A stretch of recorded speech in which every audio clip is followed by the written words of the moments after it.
Hello, all of you wonderful beings out there, and welcome back to the stream. I am Razim, currently as Asher, the Labramon, and we are continuing my campaign to, take over all of this, plane of existence. The rats have gotten a little too, far along the seal's victory, so I'm gonna knock them down a few pegs. And also, we are talking about cultural differences between one place and the next. E. Or even to basically my favorite subject that people underestimate how big and different South America is. It's a good comparison with the US to some extent. Like I would argue with the US, you do sometimes see a little bit less, solely because it's the same entity at the end of the day. You do see big regional differences. And I would still argue they're probably a bit less pronounced than you would get in between the countries, with some variability. The smaller the countries, especially like in Central America, you're probably gonna get a bit more similar feel. Whereas if you go to like one extreme of Colombia, one extreme of Venezuela, that difference in area is like the size of Alaska, bigger than Alaska. Yeah, I mean, Venezuela are bigger than Alaska. I'm not disagreeing with you, Gig Gab. There's a lot of insane cultural differences that people don't respect in that because they don't think about those countries in such an in-depth way. But also at the same time, you're engaging in the same exact thing against the states. Like using Texas as an example, which I don't know why that would be cheating, but for example, in Texas, we have Austin, Texas, and then we have everything else in Texas. So that alone is kind of a pretty huge range. I mean, yeah. Or if you want to get into like that more in-depth nuance, you're gonna see a bit of that just generally everywhere. Or like even in Venezuela, you get the exact same thing of like the state of Zulia and then every other state, and the state of Caracas and then every other state. That's basically the three big ones. I guess you could argue state of Bolivia and Orinoco. It's just gonna come down to a decent extent down to size. Just the bigger the area, the bigger you're gonna see some of those differences, and broader context and history. Um,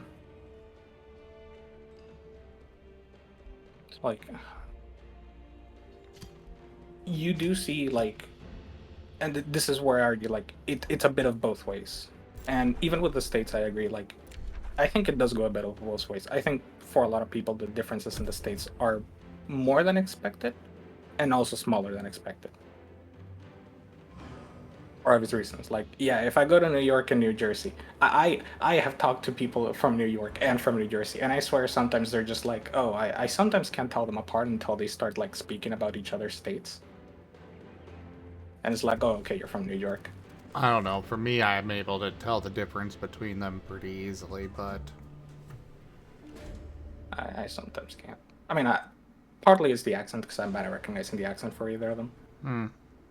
But it like behaviorally, they're just like, I swear sometimes they're just basically the same, and I'm just like, I don't know sometimes why New Jersey people hate New Yorkers so much. I swear, you all like the same.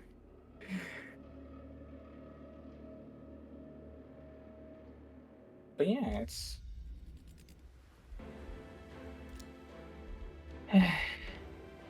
but Latin America is just because it's really big, like obnoxiously bigger than the map shows. Like I said, if you put Venezuela in the States, it would just be bigger than Texas. It's big.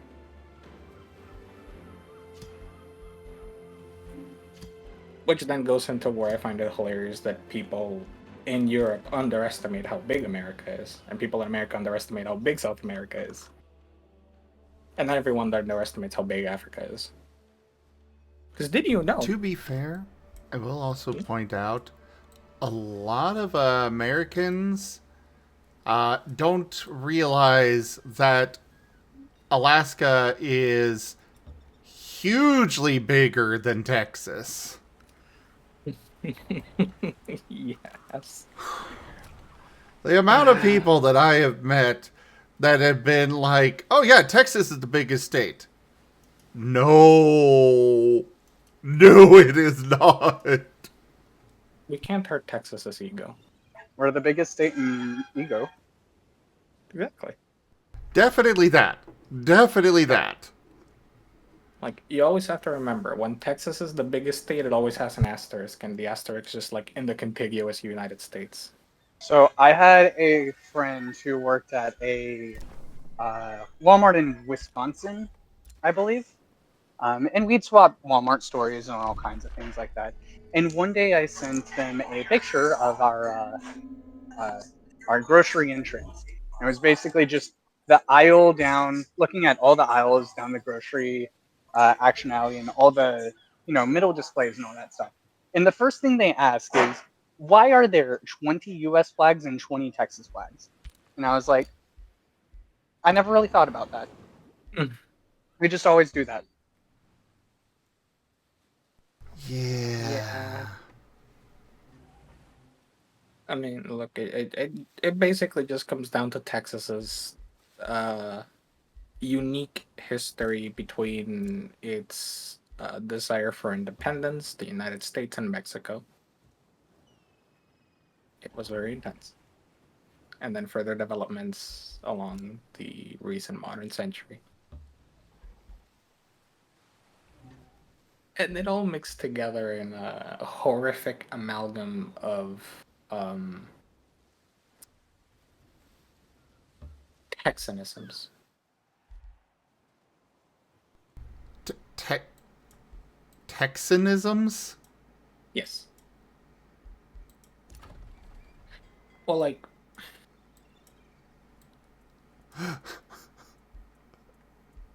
What? Texas is complicated basically because its history doesn't mirror a lot of the states in the US. So, like, for example, if you want to get into like the history of a lot of different states in America, a lot of the western states in the US that the US took from Mexico, they were basically just kind of taken in a war and that's it. And they were usually later more thoroughly settled by the US. Texas was a weird mix where it already had more development than a lot of those states. It already had a bit of a stronger economy, but it wasn't quite self sustaining. It naturally was leaning into a development stage where it would have a bit more of a cultural identity of its own due to its geographical differences from the rest of Mexico and the way Mexico treated Texas. But also a lot of it kind of gets glossed over when you look at broader Texan history. So like if you look at, for example, Texas' relationship to slavery or Texas' relationship to the way it tended to oppose a lot of early American efforts to integrate Texas into the Union, that gets very murky and complicated. And you would see things like the influence of cattle ranchers and Texans and the way they helped shape a lot of Texas's mythos and history in order to create this cultural identity. So you just, it's a mess. Like, Texas does have its own unique history. And a lot of it was just pushed really, really hard by people who were very interested in Texas being different from the rest of the states in the Union. And then it wasn't. It became a state in the Union. But having that cultural influence and identity of its own gave it outsized power and influence within the Union, without necessarily needing to legally have it. To be fair, not like I'm super knowledgeable on everything U.S. history, but I don't think any other state has had anything even close to the Alabama, and that's kind of like a hugely defining thing for any Texan that cares about their state. Yeah. And that's kind of where I'm leaning to. Like, Texas's history is very unique, even within the context of a lot of the other U.S. states. Also, I don't know if this one is true, but the way I've always understood it is that certain parts of Texas, particularly the West and South Texas, are more Mexico than New Mexico is Mexico. Yeah. I mean, part of it just comes down to, well, location and border. It's like in Venezuela, the same thing happens. The part of Venezuela that borders Colombia is like more Colombian than the rest of like. There's a very specific part in there. It's a major city, and it's basically like the most Colombian part of Venezuela you're gonna get. And on the Colombian side, it's the most Venezuelan part of Colombia you're gonna get.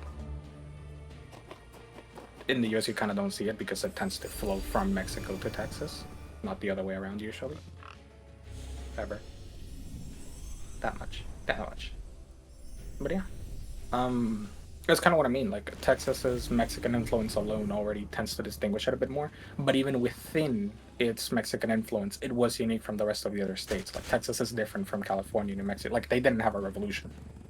It's, you know, it is different. But that's kind of what I mean with the way the mythos from Texas is pushed. Because like you don't see this, for example, kind of historical pride in a lot of events surrounding the American Revolution for a lot of the eastern states. You do see that pride, you do see that history, you do see that influence, but it isn't pushed the way, for example, the Alamo is for Texas. Nor do you see like the American Revolution being, I would argue, as influential to those individual states as the Mexican Revolution is to Texas, if that makes sense.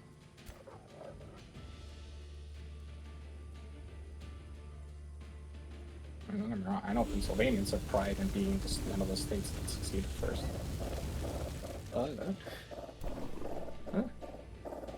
Hey there, Frost. Shadow Wolf, I don't really have time to watch anything outside of my, doing the streams. I'm afraid that for suggestions on people to watch, I'm probably not the one to ask. I recommend twitch.tv/raw_zing whenever an artist is around.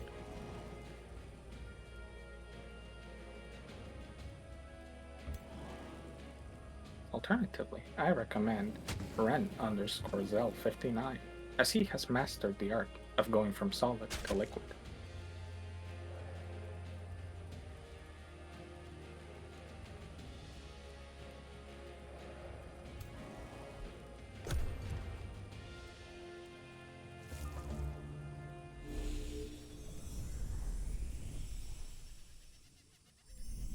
But yeah. I don't know, Texas is weird. I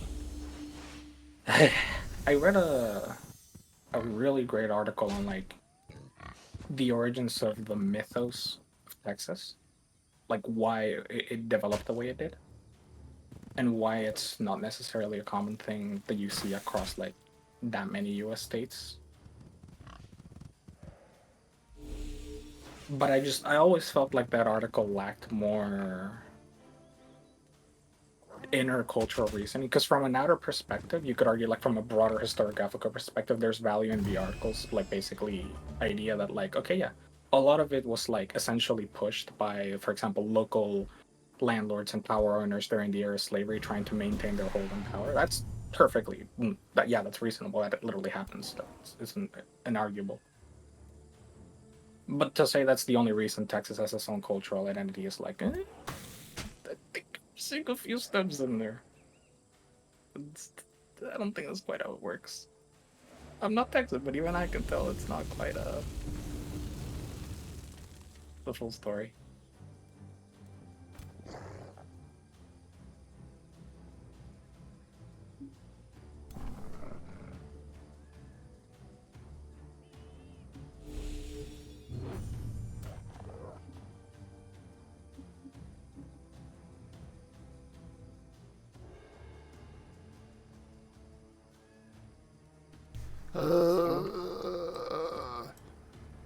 Why are you suffering? Is it just to live? It is just to live, yes. I am trying to live. They do not want me to live. But I am trying. What if you don't? Dun dun dun. I'm sorry, I got distracted for a moment. I was browsing through our family group and I was looking at all the pictures they took of the puppies earlier, and the puppies are so cute, and I want to go pet her, but she's asleep. Like, okay, look. The older puppy, she is too smart for her own good, but the problem is... Wait, she older is... puppy? You've Yeah, got another so, one like, now? No. So my little sister's puppy is the older one. My older sister, who lives away from us, she's the younger. She has the younger puppy. But since they both have like puppies, you know, they come here all the time. So like my little sister's older puppy, she is like this apartment's puppy. My older sister's puppy, younger puppy, she's the one that lives over there. She's the visitor puppy. She's our puppy's cousin, basically. So the thing is, like, older puppy is the one we're obviously more attached to because we just spend more time with her. She is too smart for her own good. She's adorable. I love her. I would kill someone if she got hurt. She is like, oh, I want to pet her. The problem is she's like touch averse. Not in that she doesn't like to be pet, not in that she doesn't like... If I come home and she sees me and it's like, oh, look, it's late at night, you finally arrived, she'll like anxiously be like scrambling along in her bed waiting for me to like put the keys on the little key holder and like reach down and pet her. And if I like do it really, really slowly, she'll start running in circles and like impatiently trying to get the energy out, waiting for me to reach down and pet her. And if I take too long, she gets mad at me and she doesn't let me pet her and she tries to bite me. So I can't take too long and waiting to pet her. So she's not... It's not that she doesn't like to be pet or touched or belly rubbed or anything. She loves it. But it's like it's when she wants you to do it, you know? Not when you want to do it. And then there's the younger puppy. She is always wanting pets and grabs and rubs and everything. Like, the older puppy, she doesn't like to be carried, except by like my sister, and only when she has to be carried. Like when it's like, okay, we're going good night, say goodbye, like to Gabby, to goodbye me, say blah, blah, and it's like, okay, she calms down, she lets herself be grabbed and carried to the room. But if you just try to randomly carry her to like pet her a bit, she doesn't like it. She tries to get down.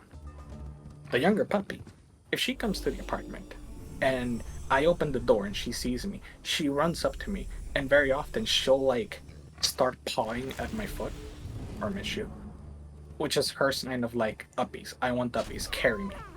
And then I just have to like carry her like a little baby and just like hold her there for a few minutes until she gets like enough carries. And she really likes attention. I don't think she ever has like rejected petting. And she's a little terror. So the problem is, I love the older puppy more, and I want to pet her. But you pet her when she wants you to pet her. I still love the younger puppy, but younger puppy always lets you pet her. So it's like, I want to pet both of them always. I can't do it. You could say they appeal to your mass murderer instincts. No, because they want to mass murder me. And bottles. One of them really likes playing with like empty soda bottles. So basically we like drink soda and then we just like wash it out, remove the paper and the plastic and give it to her, and she'll like run around chasing it. She really, really enjoys it. The other day I finished a little bottle of soda and I was about to throw it away, and she started barking at me, and I was like, oh, you want to play with the bottle? And I like took my sweet, sweet time washing it, and she was just getting ever more desperate to be able to play with the bottle. And I was being so It was just taking forever doing it. And then I unironically encountered an issue where I couldn't remove one of the little plasticky bits that she would like try to swallow if we left it in there. And I couldn't remove it, and I was trying really hard to just remove it and give her the bottle, and she was getting more and more desperate. And I was like, no, I'm sorry, I'm actually not joking, now stop.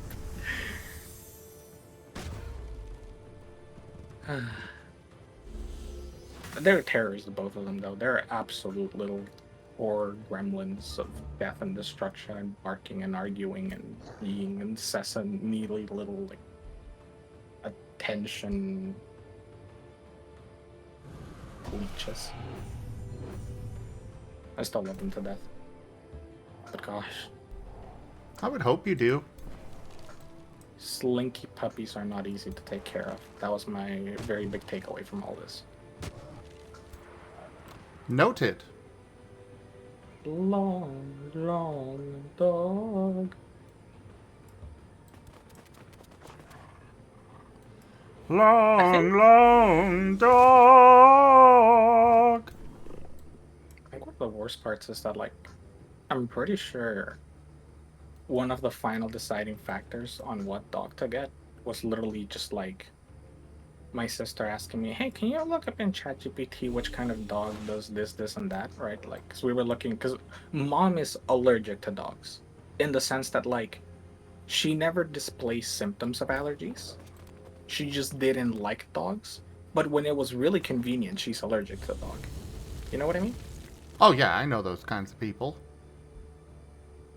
She didn't want the dog. She didn't want to take care of it. She didn't want to clean up after the dog. She didn't want to have to feed it. She didn't want to have to like clean up its poop. She didn't want to deal with a dog barking and training, and she was terrified of even a tiny little puppy.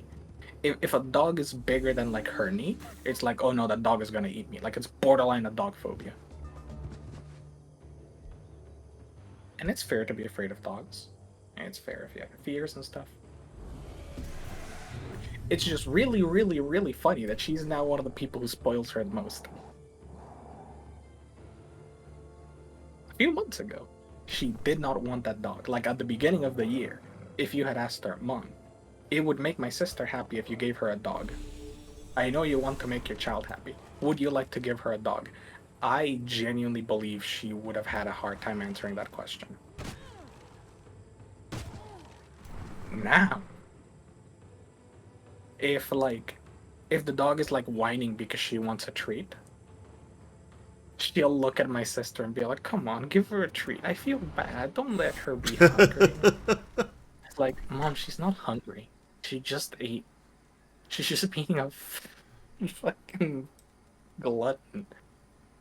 Oh, come on, give her a treat. Every time. And I knew it. I told Mom in advance. Yeah, like Beer's saying, I told Mom in advance, "Mom, you're gonna be the one who loves that dog to death." And she loves that dog. I knew I remember. would win this battle. Well, yeah. Why would you lose it? Just win. Easy. Oh, the game was saying I would lose it. I'm like, there is no way. I am the master of death. Every single one of their units that falls will rise back up to join mine. They will not win. The game just doesn't know the secret tactic to victory. Ah, just win. Yeah. If you kill everyone and don't die, you win. Just don't get hit, Lamau. I would rise back up for Asher. I don't think we can talk about that on stream there, right, Jim? At least it wasn't just me then.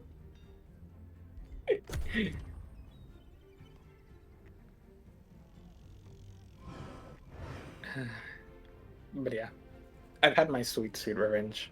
Mom so didn't want the puppies, and now like every now and then I'll snap a picture of her as she's like she'll have the younger puppy on her left arm and the like older one on her right arm. She'll be laying down, and she'll have like one of them on each side, and she'll be like cuddling them, sleeping with them, and I'll just be like, "Mom, you really didn't like dogs, didn't you?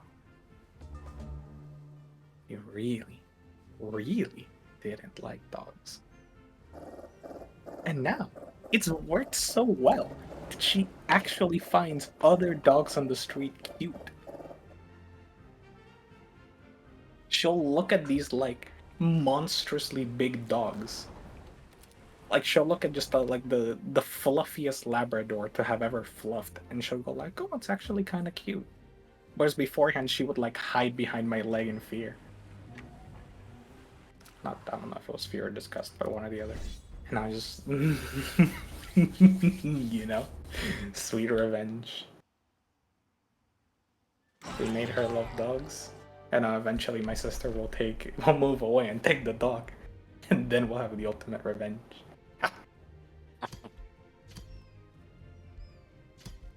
Probably not in this economy who can even live alone. Yeah, I was gonna say, quite the feat to be able to live by yourself. It's impossible. Ain't nobody can afford that. Ain't nobody got money for that. Oh god, you remember that? Ain't nobody got time for that. Just aged like a decade. I think that was one of the first memes I ever learned.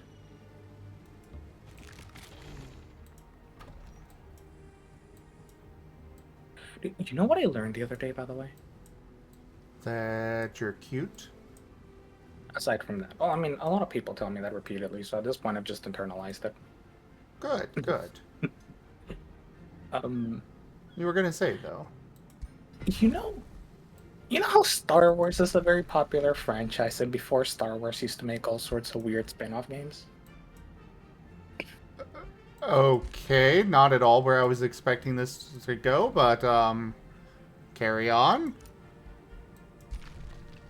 There was a Star Wars game made with the Age of Empires 2 engine.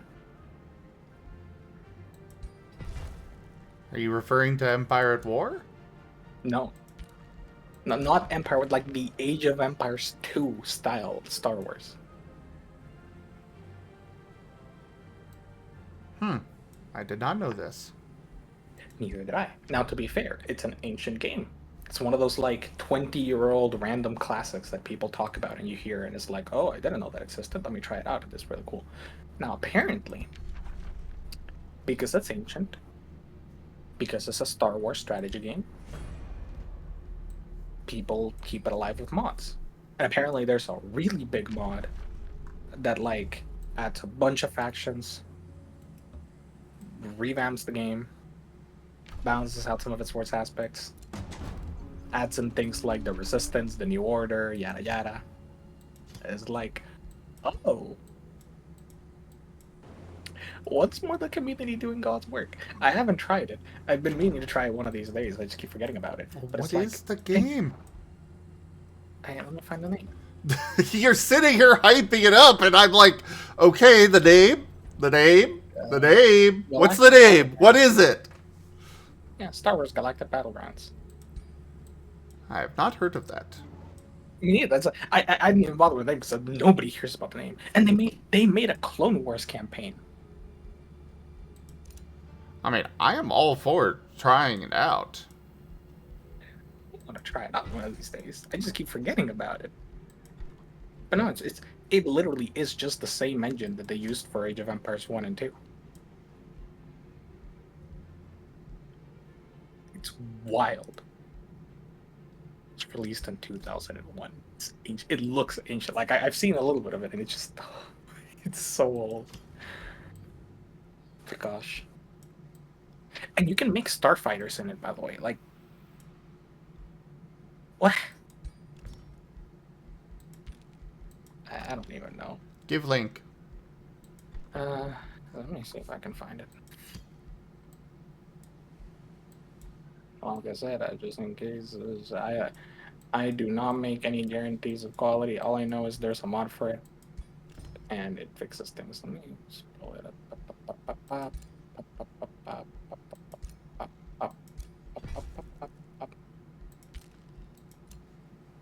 Is this it? I think this is it. It's so old, it lists Windows like XP, Vista 7, and 8. Doesn't even list Windows 10 compatibility. But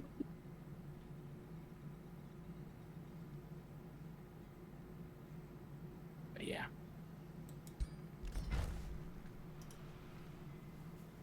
I will have to take a look. And if you ever do it, let me know if it's any good. I mean, you'll be able to see on the stream. That's true if I'm around for it. We're being boring at work. We're like fixing up storage. By which I mean everything is a mess and we're trying to fix it up. And I did a lot of work yesterday and I was really bored. I was like, "Ugh, I don't want to do this." And in the middle of organizing, I realized we need to organize like our long-term storage basically because it's a mess. And we can't put anything from intermediate storage that should go to long-term storage because there's no space in long-term storage. So intermediate storage could fill up and it's full of stuff now. So we can't put anything anywhere. We have to like fix the storage rooms, and I don't want to do that because there's so much. And everything's so old and dirty. I'm sorry. Look, I'm sorry if I sound a little bit spoiled, but like, I don't want to touch things in that room. That room flooded with basically they made a mistake in the plumbing for the building and people got the plumbing stuck with toilet paper and that flooded into that room. And I really don't want to touch things that were touched by toilet water. You know? I suppose I can understand that. And also there's things in there that have been there for like years. There's such a thick layer of dust on some of that stuff that even in the stuff that like is more recent, I literally laid a hand on like a projector that had been there for a few years by accident. And my hand like slid across the projector because like I couldn't get a grip on the surface of it because it's just full of dust. I lifted my hand and it was just like gray and it's like I hate this. I got home and I was sneezing the whole way.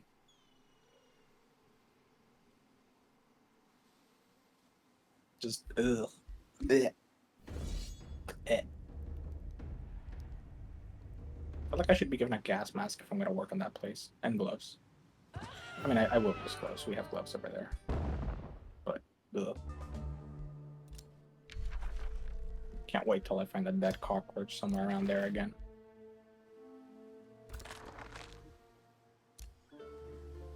But hey, and I'm... Worst case in there, I'll just ask my coworker if he wants to do it in exchange for food. I'll pay him a pizza if he wants to reorganize that. So you don't have to share the job. Even though I know he's gonna prefer me to help him rather than a free pizza. Well, it's not really free. But...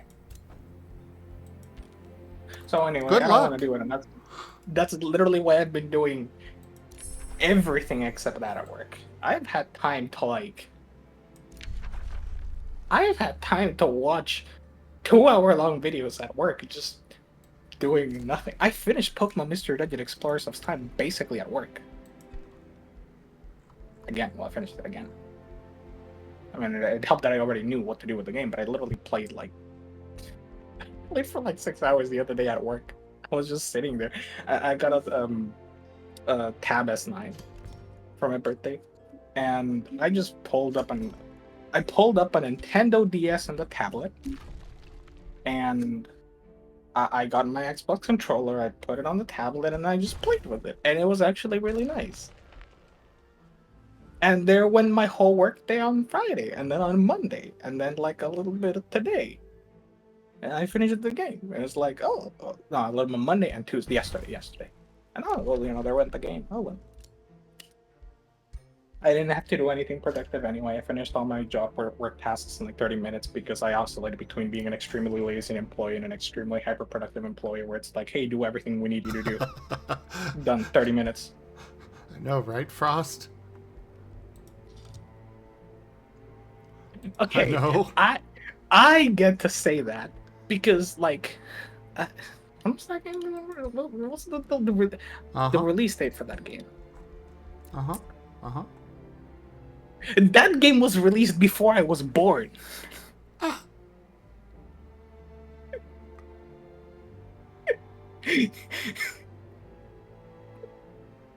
I was born 13 days before that game released.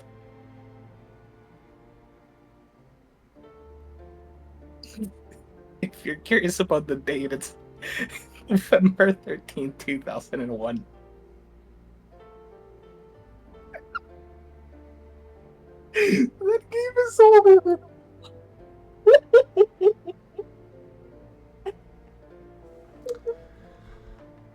Ouch.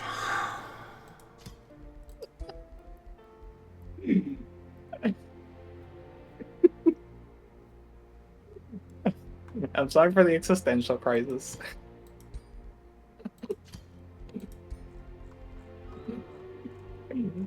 Just ouch. I zoned out like 20 minutes ago. Are we still on the dogs? No. No. I'm Now moving to we're the middle of talking the about how Gib Gab is making us all die of old age. I'm saying Star Wars The Galactic Battlegrounds released for NA on November 13th, 2001. I was born 13 days later.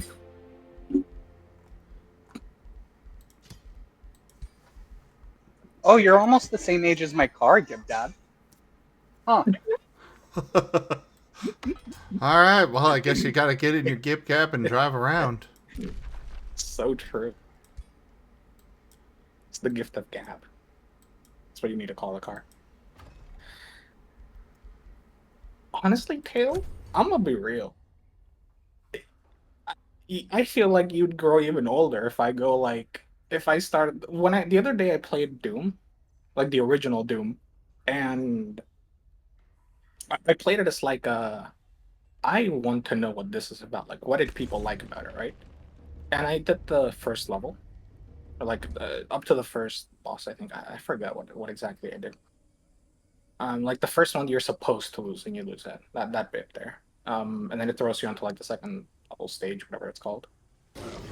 And I remember playing it, and I was talking about it to a friend. Um, and I was talking about this like this era of games, so like before I was even alive, this like bygone relic of history, but also like surprisingly still really fun, still really holding up.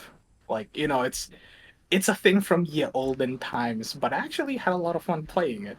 And they at the end of that whole rant, they looked at me and they went, that was my childhood game, right? And I was just like, I forget you're old enough to have played it on release. Wow. Sucks to suck, I guess. Totally Gib Gab thought process. I mean, eh, look, I will admit actually, I enjoy being young because it means I can do terrible things to my body, and my body has enough like ability to hold up on its own, and it's giving me time to like develop proper self-care habits and actually learn to take care of myself. And I appreciate my body for being able to do that as I stop trying to mistreat it into oblivion and instead try to treat it well. But I have grown a less hostile relation to getting older solely because of the fact that I just feel like the older I get, honestly, the less unhappy I am. Like I don't know. I get older and I'm just like, sometimes I God, look back and Zoomers are so cute. well, like, okay, I know there's a point where it stops being that way, like where you just start getting older, you just start missing being able to do things, right? But then, like, I just look back and I'm like, a few years ago, I didn't wanna alive, and now I'm happy. Like, I get to be chill. I know the world is miserable, but I want to be happy. I'm gonna be happy. I the emotional like change that I've had in the last few years has been so significant that I would not want to return unless you told me that I could return with knowledge of the future so that I could go ahead and like invest in whatever thing that'll make me a ton of money, you know? Because yes, if you send me back in time, I would buy like 10,000 Bitcoin. Oh, yes. Like I do not want to return to being a teenager because that was miserable. But if you told me I could buy 10,000 Bitcoin for like $2 as a teenager, I would probably trade those few years. Yeah, yeah. The hard part would be doing your life over again in such a way that you could still meet the people who you end up missing once you return to the same period of your life.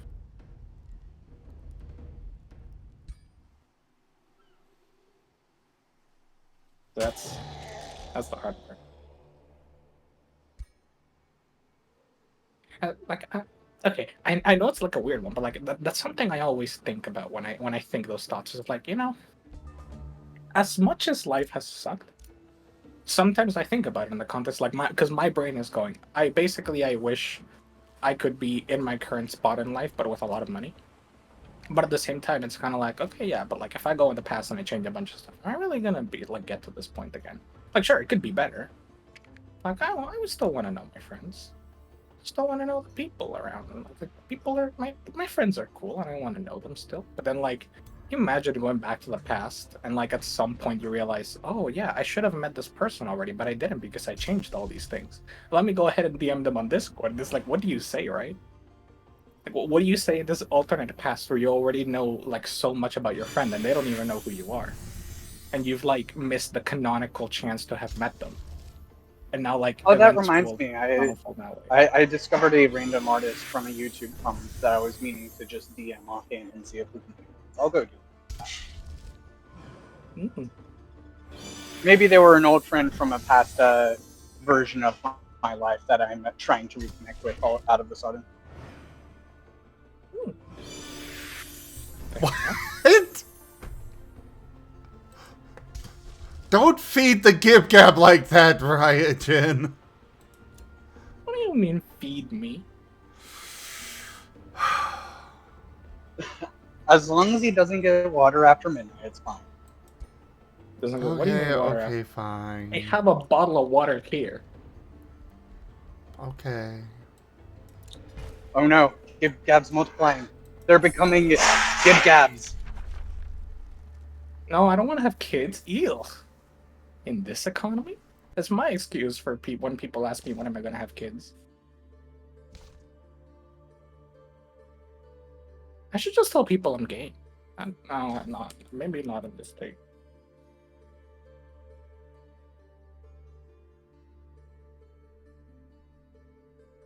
I just keep telling people it's too expensive to date people.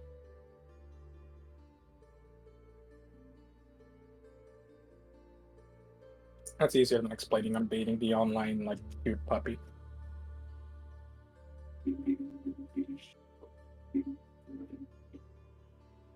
You know, I'd agree to limit it. That would be rather interesting to see. Though it could also be very depressing. Also story moment. So many waste the divine gift of their souls, merely attempting to bring some semblance of hope to their petty lives. They truly lack vision. What wasted potential? They are unworthy of such an effective source of power. Reapers correct this oversight by rending the spirit, using it to fuel the darkest of arts, and bringing delightful undeath unto the land. Okay, you're good. I mean, to be fair, right? I will wholeheartedly agree that I would love to have a what if machine, just so I could tell people, haha, I'm right. Or just always be right about everything. But, right. The one thing I'll say about a what if machine is I think it reflects a certain recurring thought. Because, and to be fair, we live in the worst time. Always. Oh, yes, we do. But that's also kind of what we're always gonna think. You know what I mean?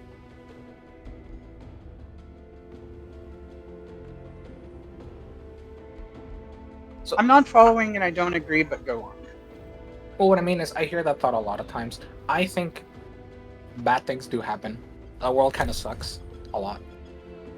But I would say it's easy to think like, oh, we live in like the worst possible outcome of everything that could have happened. Without a lot of times, sometimes considering that like a lot could have happened about the worst. Like to give a really easy example, in the 1930s in the US, there was an actual genuine Nazi movement in the US that was gaining a lot of political influence. and there were a lot of people speculating that it would be very, very, very bad if they became politically relevant. That would have been very bad for the current state of the world if, for example, the US had refused to join World War II. They had had enough political influence to block that from happening. Or if they had had a very, very powerful cultural influence in this country.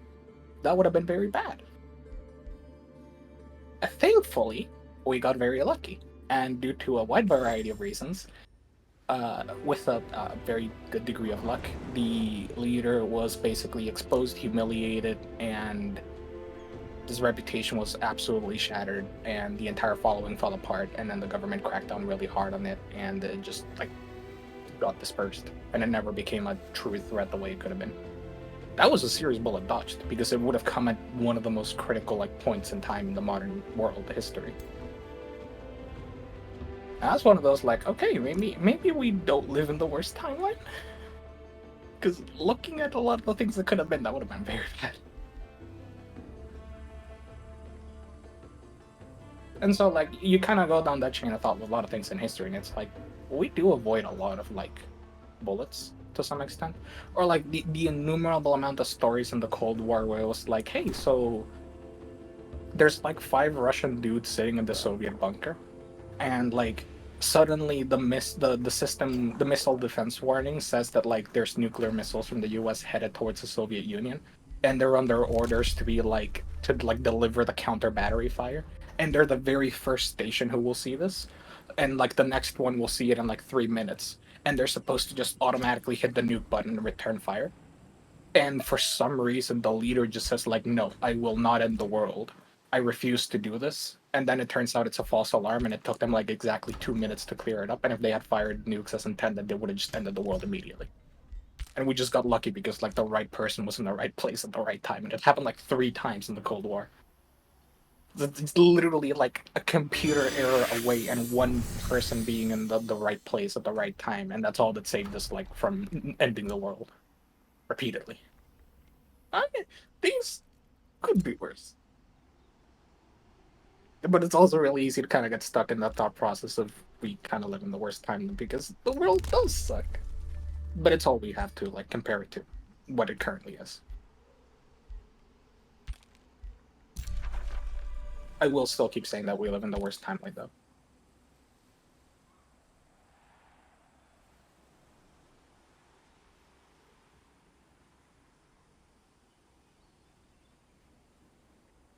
Yeah, Delimited. I would bet money that that's actually what happened in that situation. Or, if not bullshit, they were like, I don't want to deal with this right now. Or something along those lines. Right, and then they, of course, twisted it to, you know, no, I definitely did it to, prevent destroying the entire world. Yes, yes.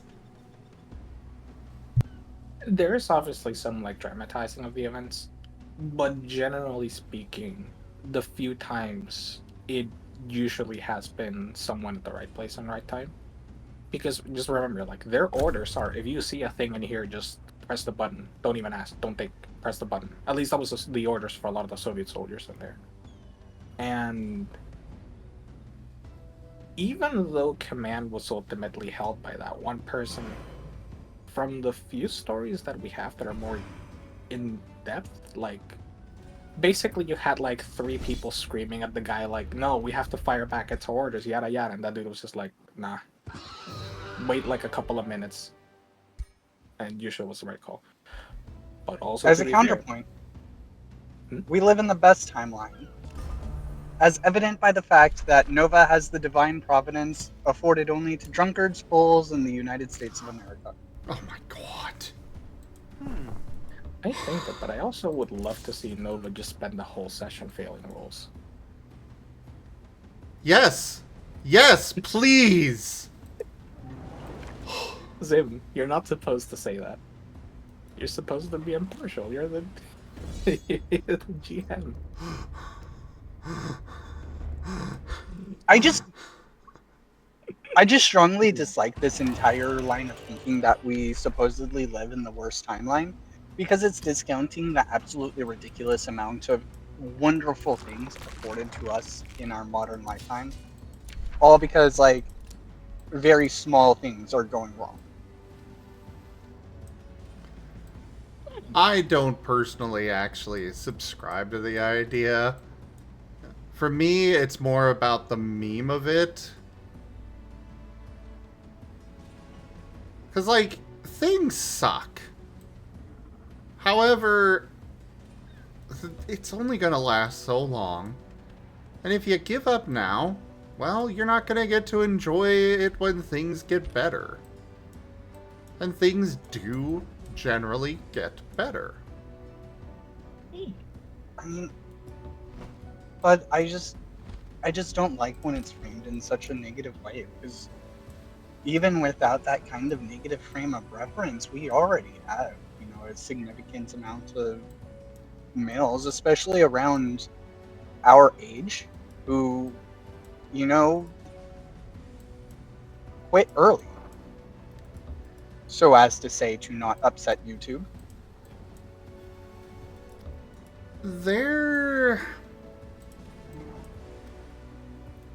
There's a fine balance between laughing things off and giving up over them. I don't know if I'm using the right terminology that I want to use here, but what I'm trying to get at is, for me, I know it's not a good thing, but I make these jokes because, well, things suck. There's not a whole lot that can be done to fix it. There are things, but not much that I personally can do.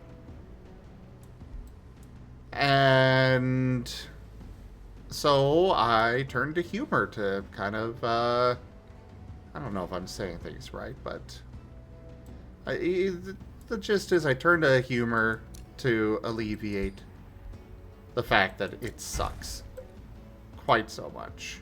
Hey Zen, What? Zen, Yes? mwah. Mwah. Meeting you definitely does not suck. That is definitely a highlight. Having all of you here in the chat But is what if- wonderful. Wait, where did Gabe Gap go? Good dab left. Oh. I do not know why. Oh, Windows crashed apparently.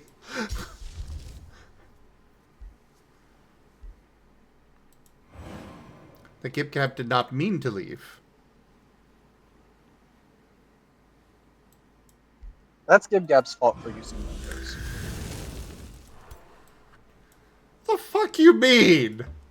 Oh, right, you use Apple. I was like, you use Windows, but yeah. I used Mac, and let me tell you, despite everything that I hate Apple for, Mac hasn't crashed on me once. And I've almost never had to troubleshoot some obscure bullshit like I've had to do every single time I play with Windows. Oh, apparently Gibgap's gonna... Oh. I guess it was divine providence.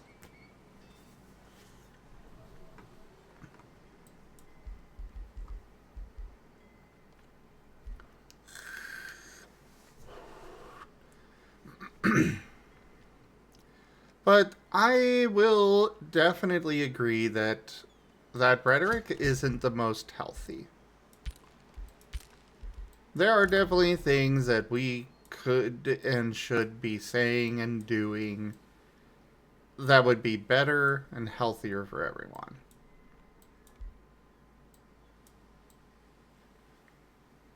But sometimes I just want to sit here and have a lull.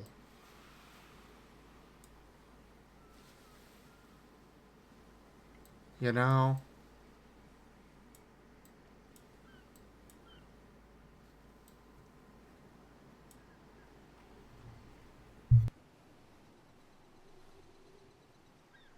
Exactly, Gip Gap.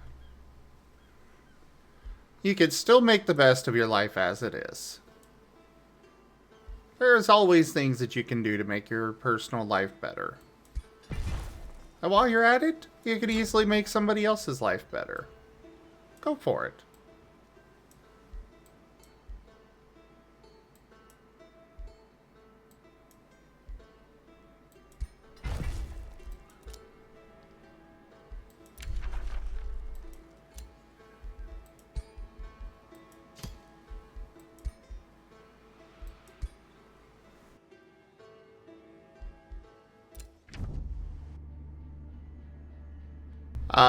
Gip Gap, that is my line. That's my line, Gip Gap.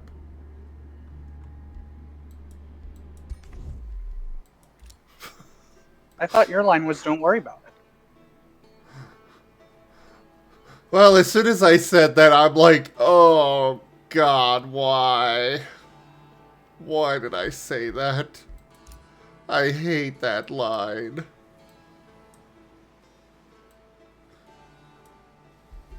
Yeah, my line is "Don't worry about it." We'll stick with that.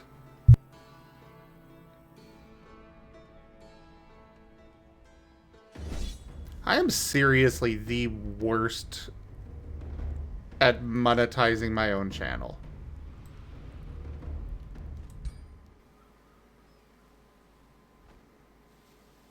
I swear most of the time, people coming by and hanging out with me monetize my channel better than I do.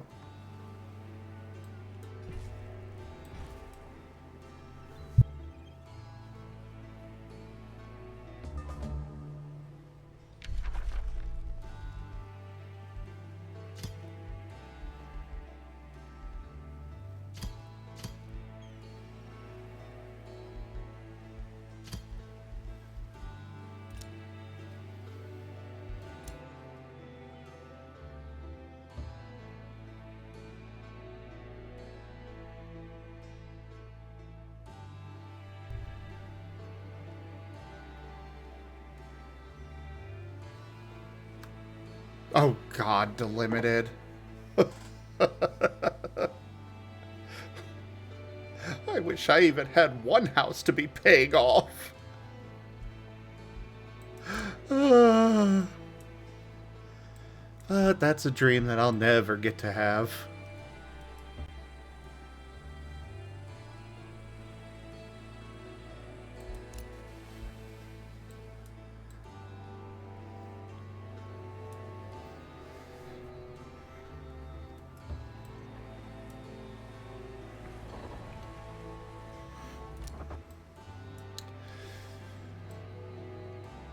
True, Gib Gab.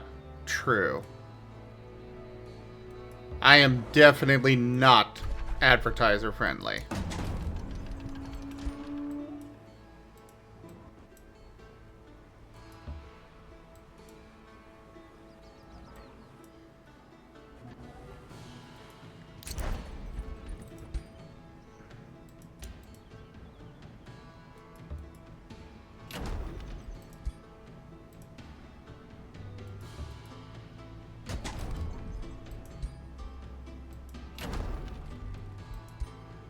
Alright, can I force you to become my vassal yet? Okay, we're at... Whoa, I thought we were all about consent, Zim. Well, yeah, for real people. AI aren't real.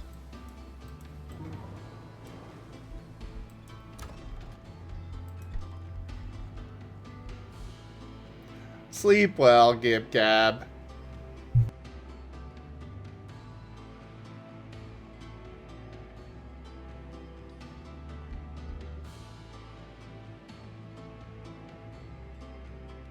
What is wrong with saying people are good boys? That is perfectly wholesome.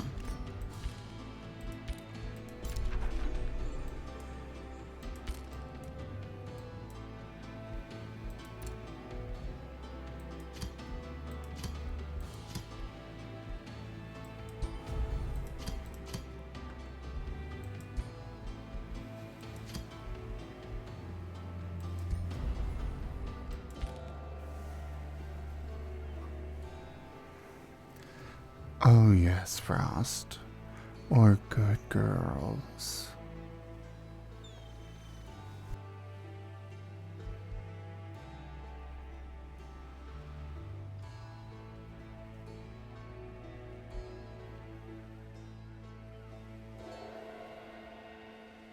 And I know the shudder that just went down Frost's spine from that.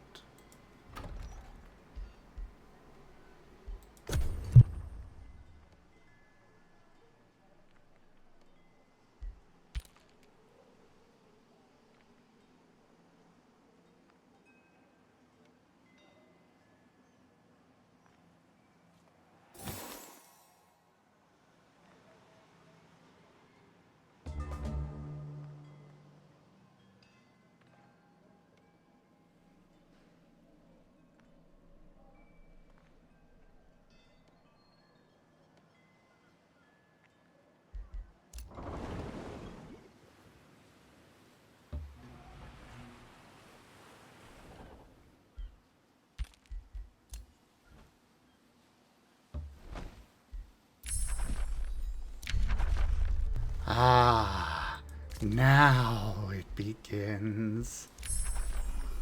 Now I can summon Reapers. Oh,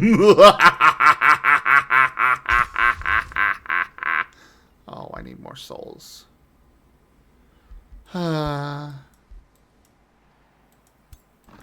Jace's house. Do you have room for a soul thing?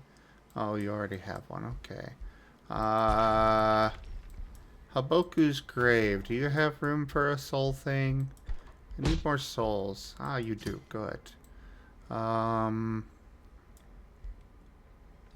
Let's see here. Alright, we'll build it here. Yeah, that'll work. And we'll speed it up because I want more souls. And I want them now.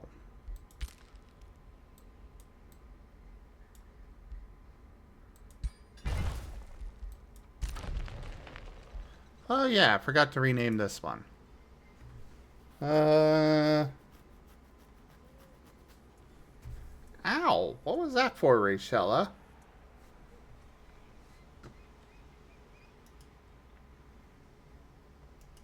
I know I was delayed on that, but still. Ow. So rude.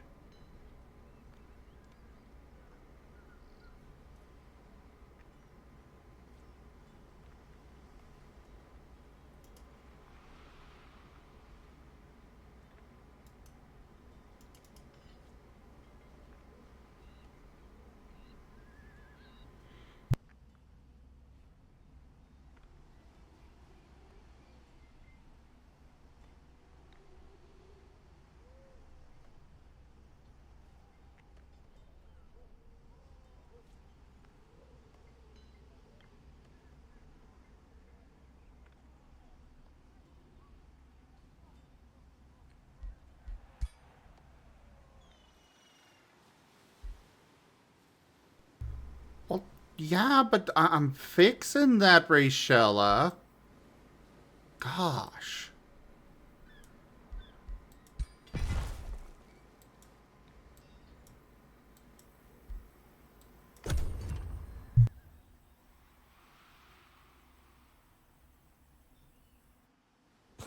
Also, I am upset that I just realized there was a seal right here that I could have gone for.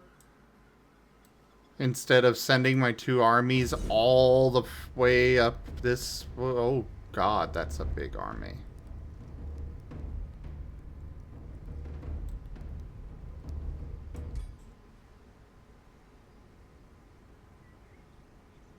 Come on, win. Come on, win. I know I could win that. Thank you for not making me have to fight that manually. Oh.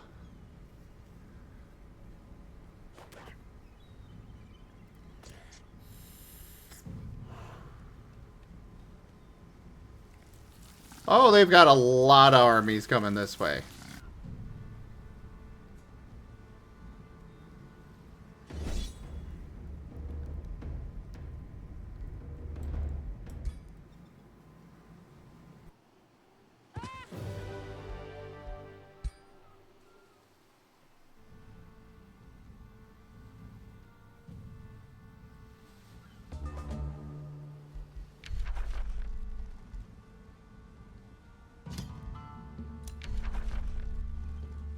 Alright, what of your forces do I want to keep? Oh, you only have basic skeletons? Ugh. I was expecting something of use. Fine. Take what I can get, I suppose. And another bone horror for I'm down sorry there. that my skeletal structure is basic, Asher. It's fine, I can work with it.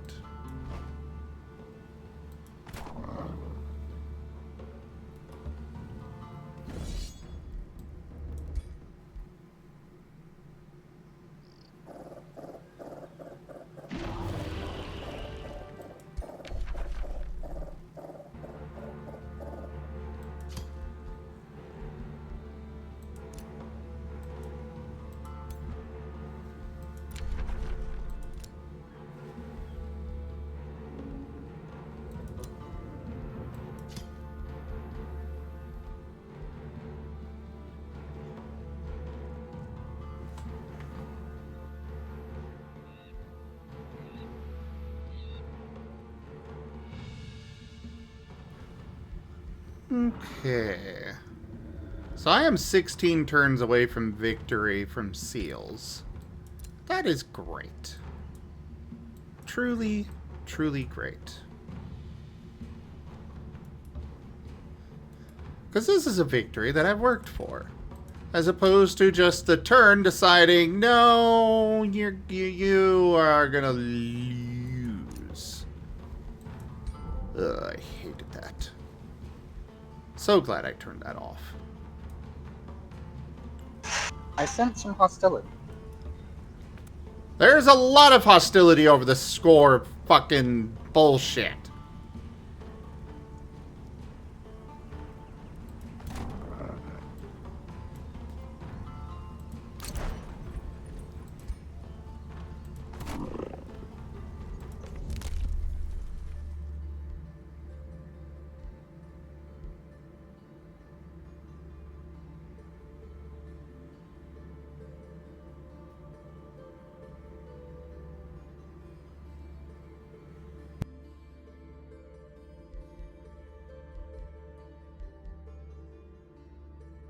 What do you think I'm working on, Delimited?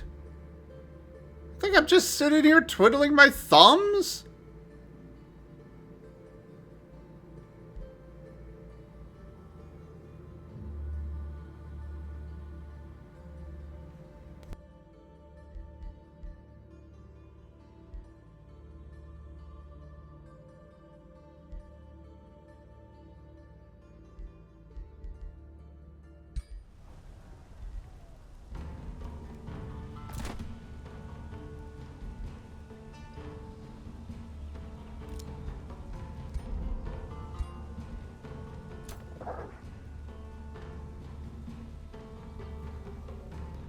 Um...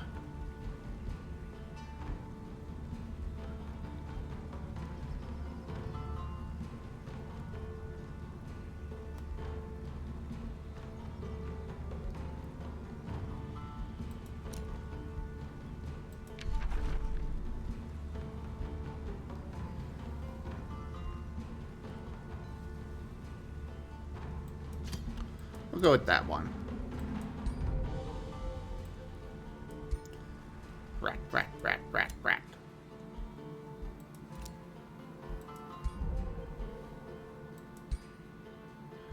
I feel like I could probably give Stack some better equipment. Where is he? There he is. Inspect. Oh yeah, I've got lots of equipment I could give him. Let's give him that. And that.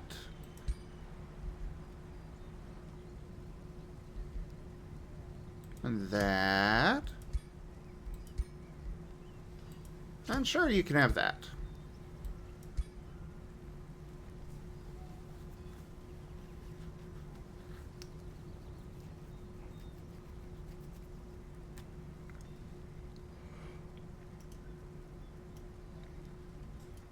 Well, I mean, I already dealt with it. I'm fixed the problem, Delimited.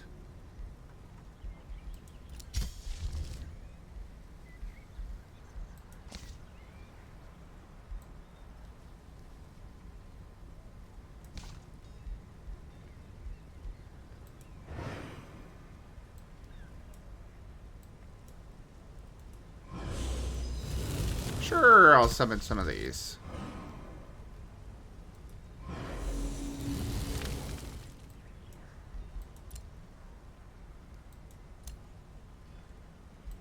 So, their ruler has been sent into the void. I'm not happy about that, because I can't force them into vassalship if they're not there.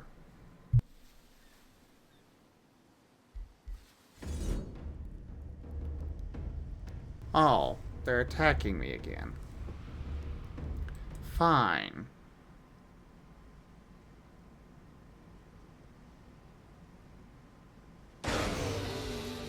Victory is mine. Would you stop giving me more troops for my army? I have enough skeletons. Grrr! But thank you for the bone horror.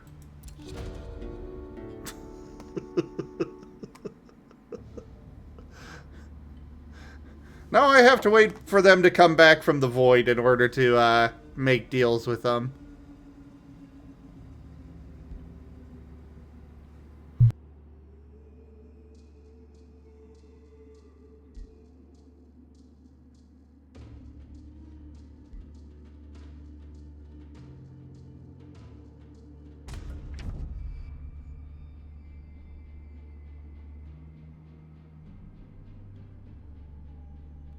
Oh!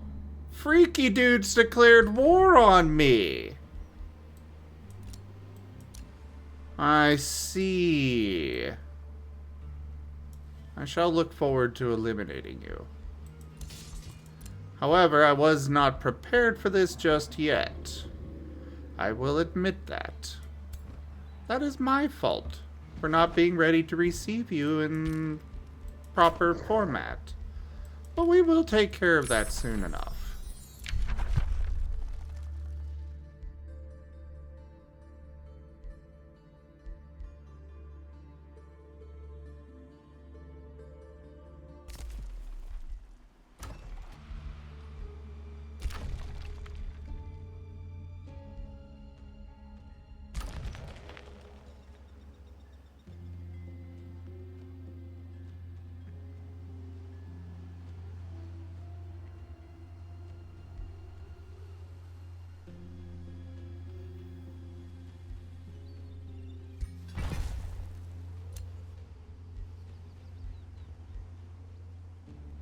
Ah, squirrel leveled up. Cool.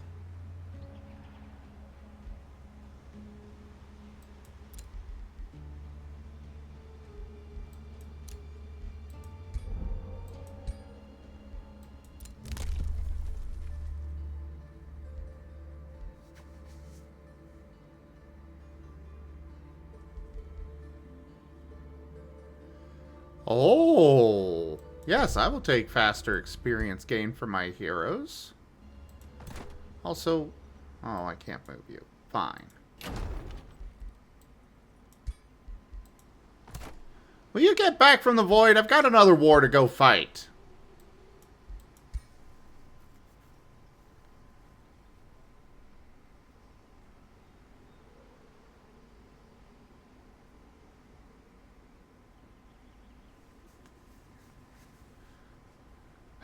Some people's kids. So inconsiderate. I didn't give them permission to die yet, and yet there they go. They're off dead in the void for a while. Don't they know who I am? Don't they know who I am, Raijin?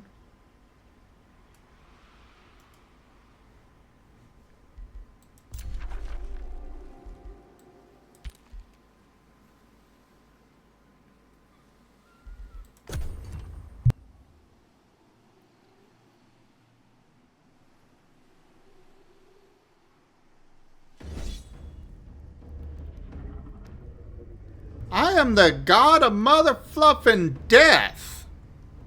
That's who I am, Rachella. Oh, this is a nasty army. We're probably losing this one. I hope I get to recover my hero's remains.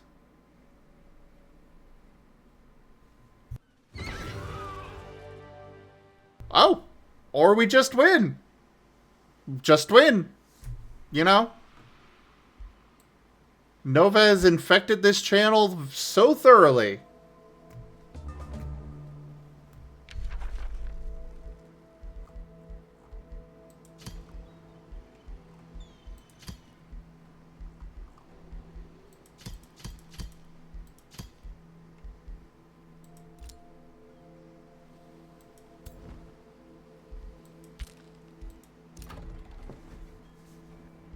I'm out of souls again. Malabelle, get over here. I need your soul.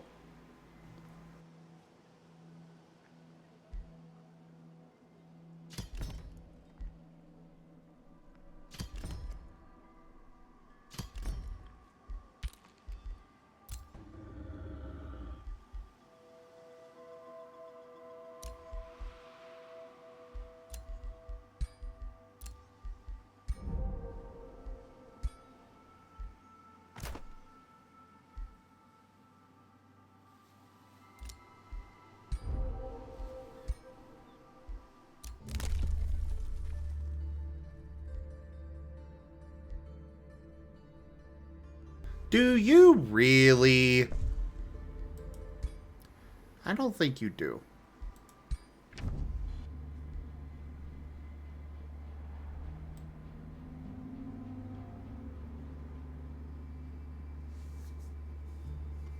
Besides, doesn't that actually belong to Era anyways?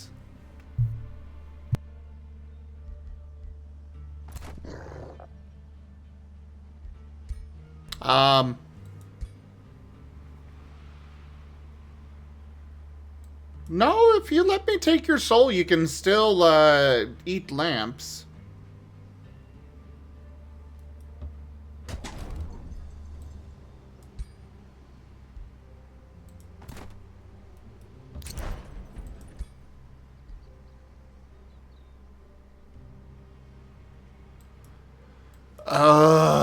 Fine. Some people just can't let me win, you know? Just can't let me have what I want. These are the people that are just gonna have a rough time in the dark area. Just saying. I'll make them regret their choices.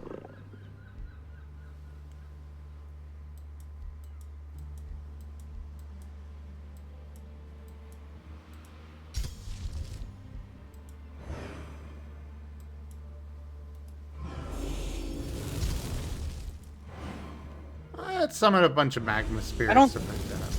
What's up? I don't think Malabelle counts as a person anyway. You know, that's fair.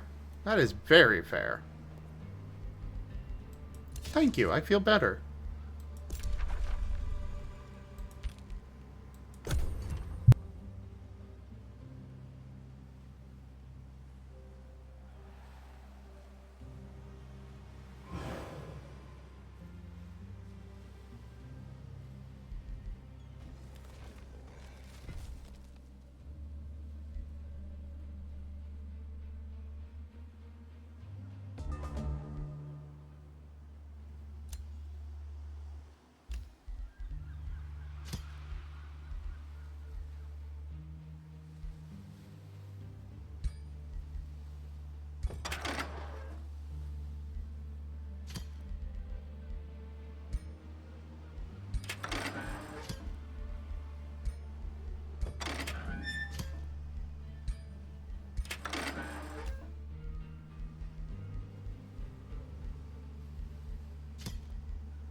Alright, so you just stay there.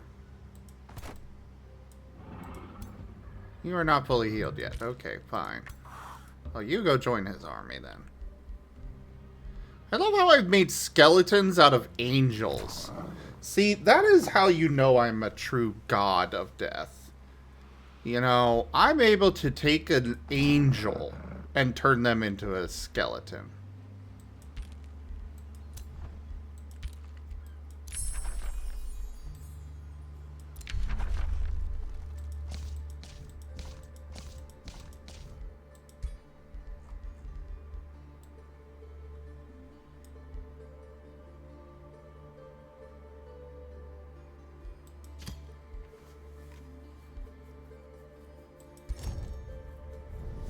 Also story time. Death is not truly the opposite of life. The end is part of the journey. The true opposite of life is oblivion. When you have mastered this understanding, when you can harness the essence of the void and cast your enemies into non-existence, then you will truly command life, death, and what really lies beyond.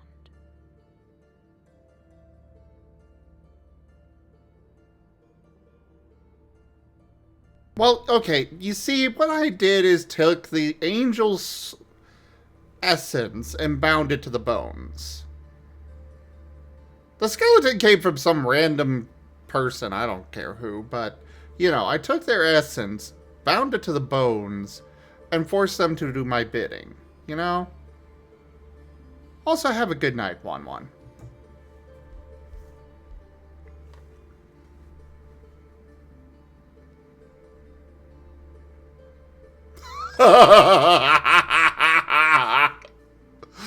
Sleep of Oblivion. Target non-hero unit dies. After 2 turns, they come back to life with 75% of their total hit points and are inflicted with insanity. So I could just straight up kill somebody for a little bit and then let them go back.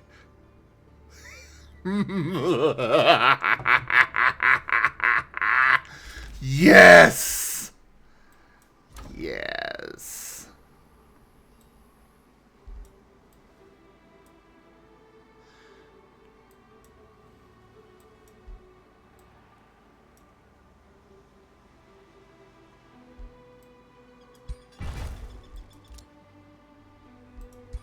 Ah, welcome back. Are you ready to be my vassal?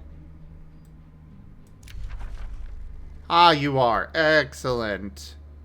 You belong to me now. Now that that war's over, I've got another war to go wage. Peace!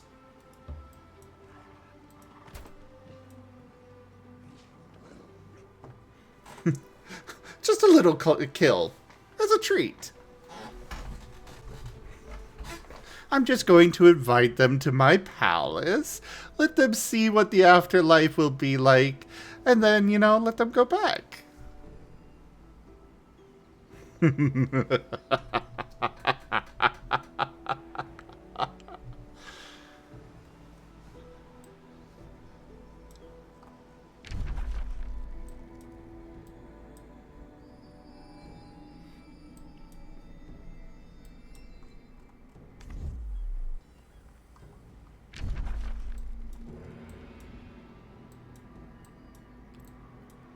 Okay, now to get down here somehow.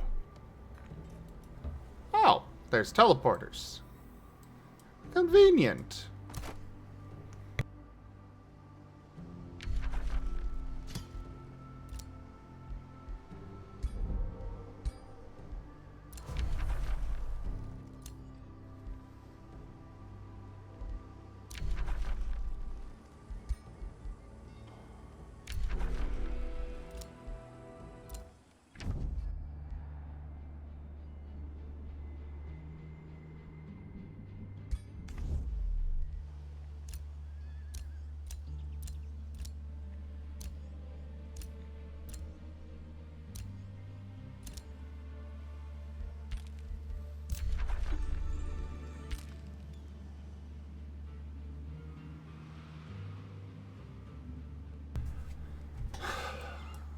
Alright. Alright, so let's see. Gotta gather all of our troops together.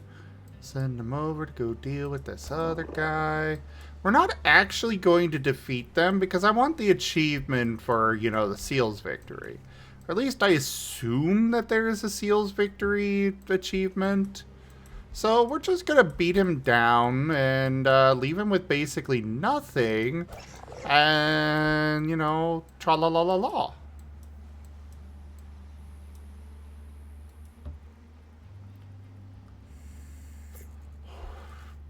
Thankfully, there is no war fatigue.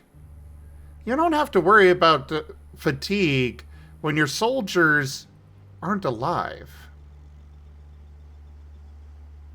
It's a simple concept, Eliminated.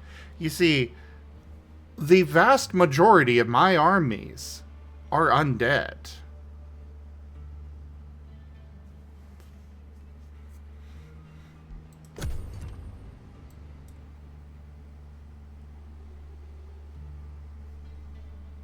Why would I need to maintain a logistics chain? Do I need to feed the undead? No. They don't even have stomachs to eat anything. I think you are overestimating what is actually required for undead to, you know, live. Oh, well, I just take those from the enemies. You know, they shoot me, I shoot them, I run out of ammunition or the weapons break. Well, guess what? There's a waiting army right there, just laying on the battlefield afterwards. It's right there. Just take their stuff and take them while I'm at it. Like this right here. They just attacked me. I won. And now in just a moment, I'm going to raise up several of their people as my new minions, you know? Hello there, Candy Floss. Shadow Wolf, we're just talking about logistics for an undead army. You know, normal conversations.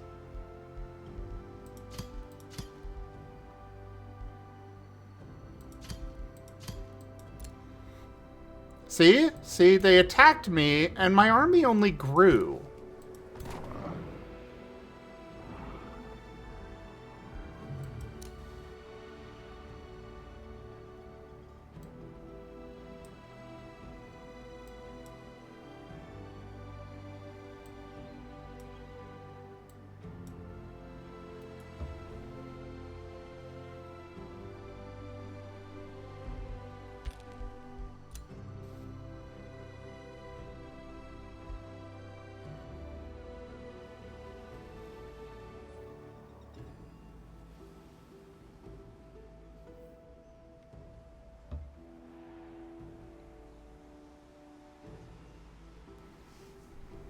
Yeah, so, you know, just gonna march my, Oh, one sec.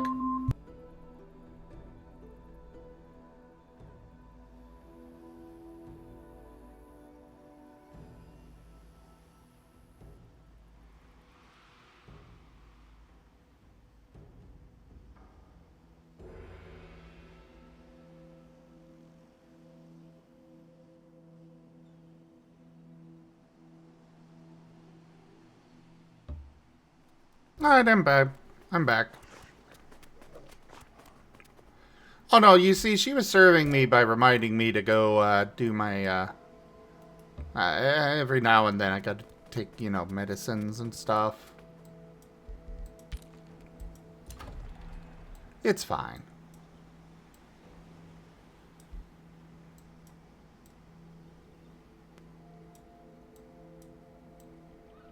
The medicine is really for all of your benefit, because it keeps me actually stable here, and keeps me from, you know, fully entering your realm, this reality that you're all in. Because if I were to do that with my full glory, well, it wouldn't go well for you guys. Just trust me on that. It would not go well.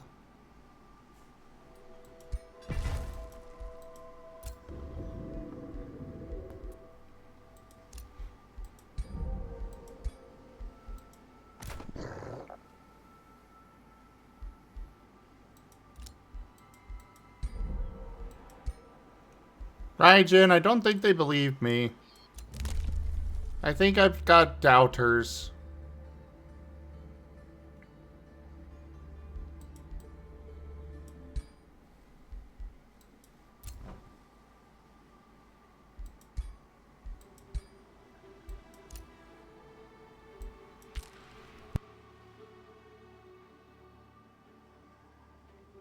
And what are you going to do about that, Asher?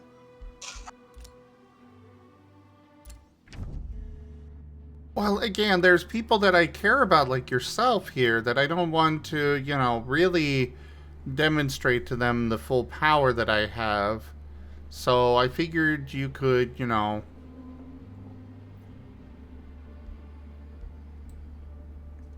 don't know, talk some sense into them. I don't want to ruin the world for you.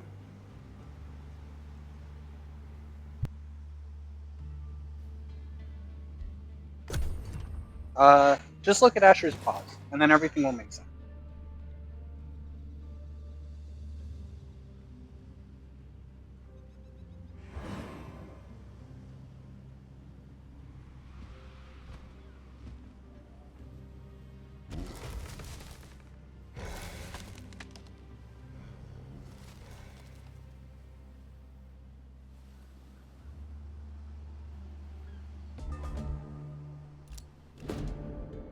Well, you set off Mala.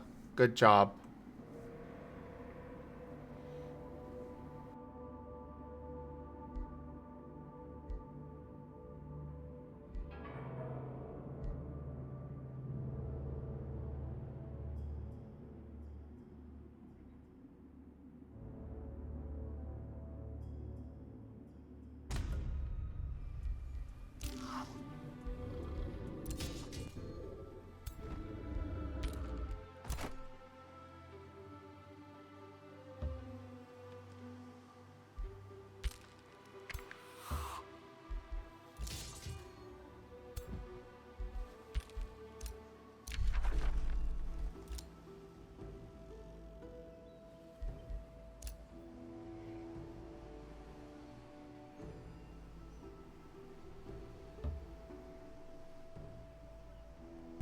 Alright. Hello there, creepy guys.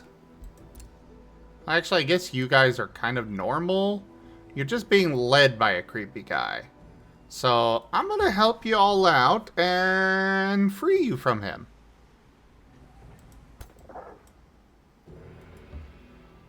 I mean, sure, you might wind up undead, but look at me. I'm fluffy.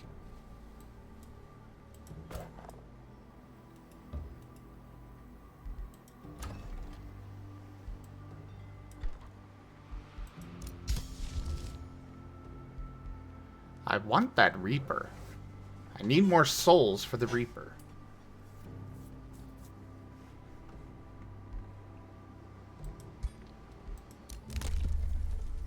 I will defend Mala on this, Candy. Mala didn't say anything about that.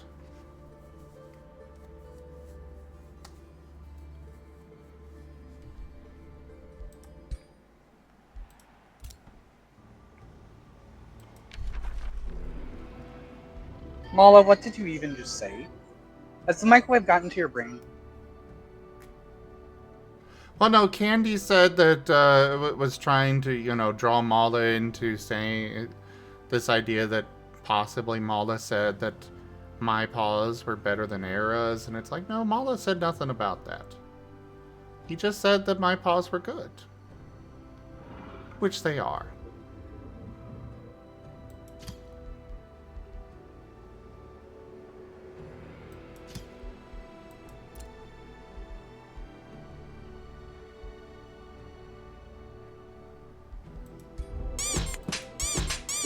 Ow! What's that for, Val?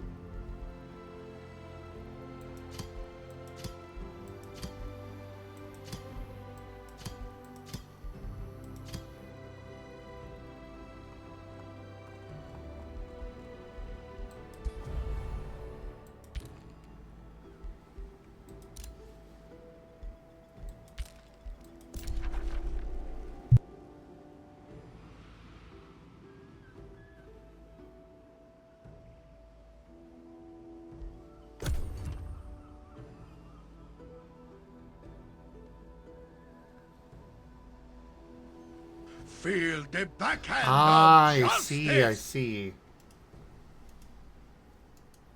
I mean, you could also go for tabletop card packs or, you know, other cards.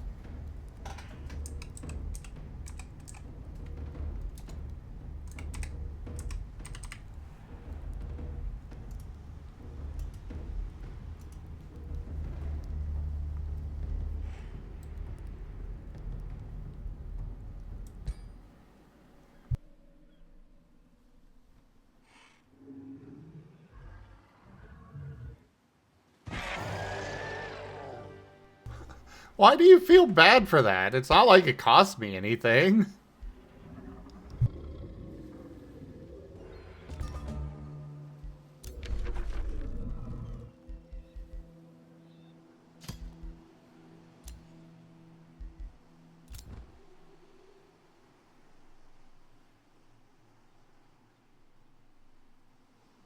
Wait, did I? Well, it's supposed to be craftable. Let me go fix that.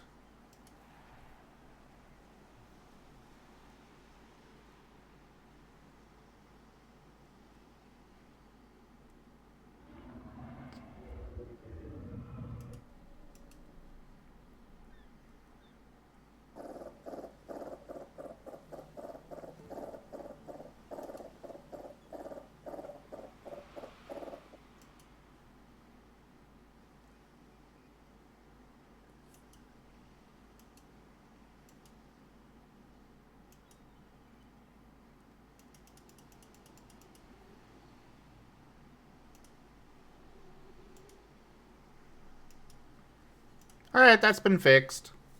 Good morning, Spooky.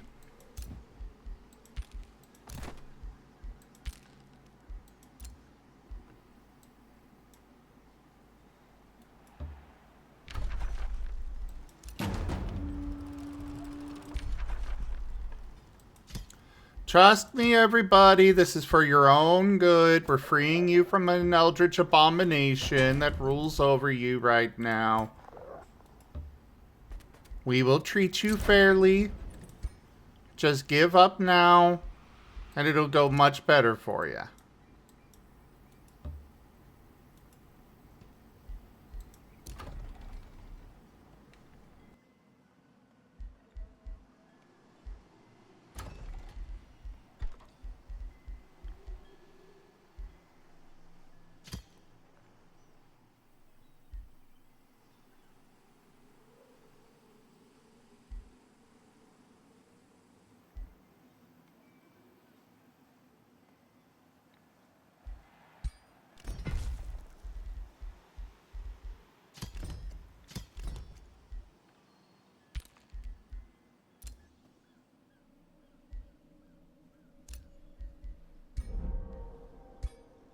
All right.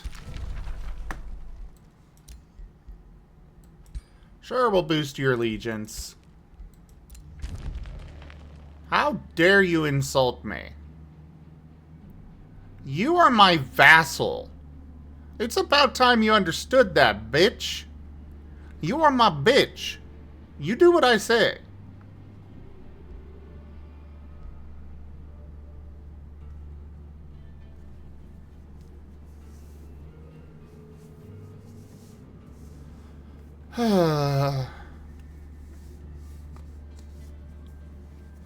It is really weird that he is declaring all that, you know, he's insulting me and all this stuff. It's like, dude, you can't do anything. I have all the power here.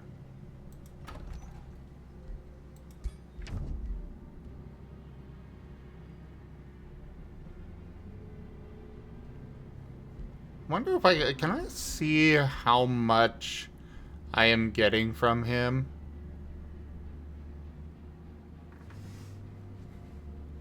No, it does not look like it. But I know I'm getting a lot of resources from him every turn. I don't know how many, but I know I'm getting them.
Duke, duke, doo doo duke. Raijin cute. Duke, doo duke, duke. Raijin cute. Duke, duke, doo doo duke, doo doo duke, doo doo doo doo doo duke, duke. Raijin cute. Mwah.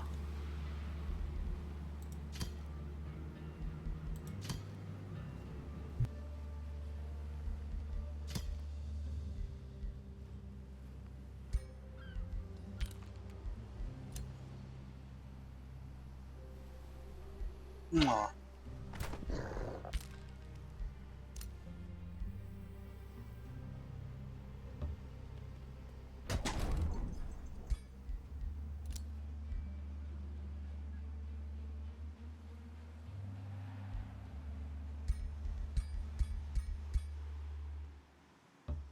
Alright, send all of you there. Good morning, Azure. How are ya?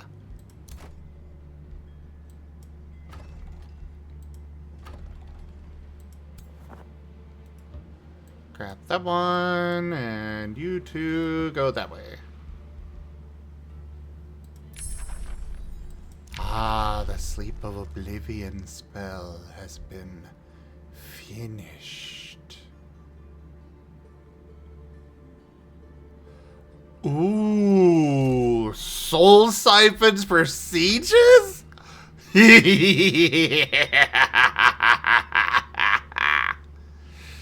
Yes.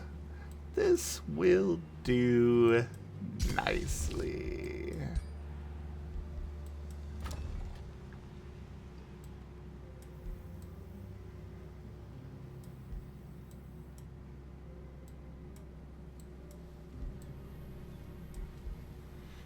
That is good to hear, Azure.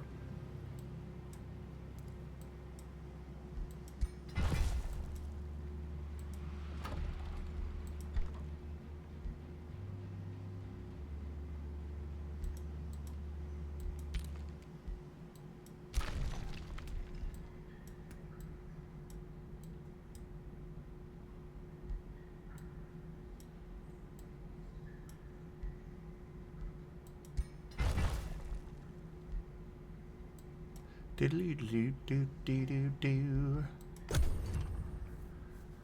Wanna have lots of fun once I summon this Reaper.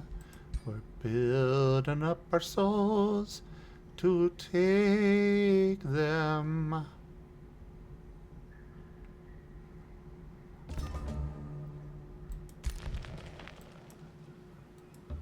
Yes, go help defend that seal. You are good for this turn, you are good for this turn. You go join that.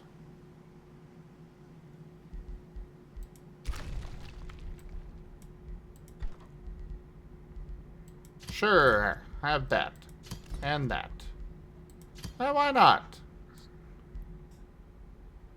Some bountiful fields.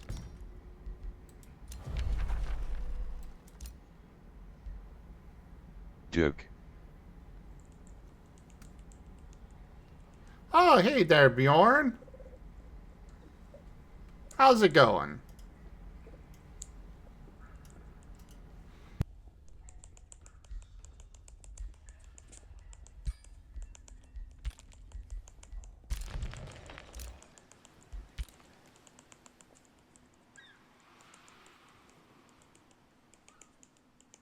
Look at that little Marten. Nibbling away.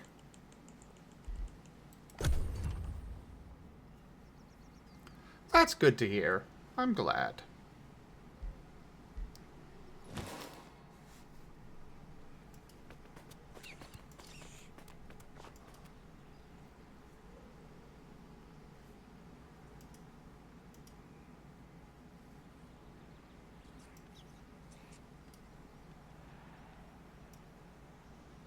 Alright, place your troops for Stream Raiders, everybody.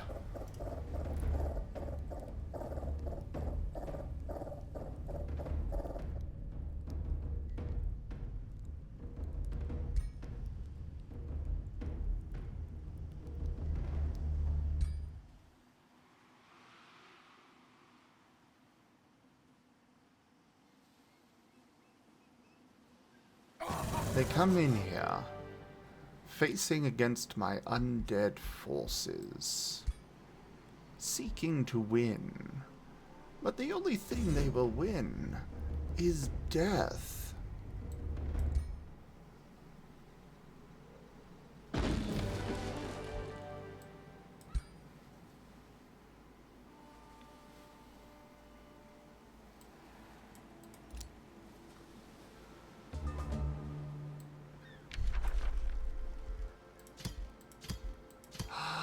Bone Dragon! I'll only take that one.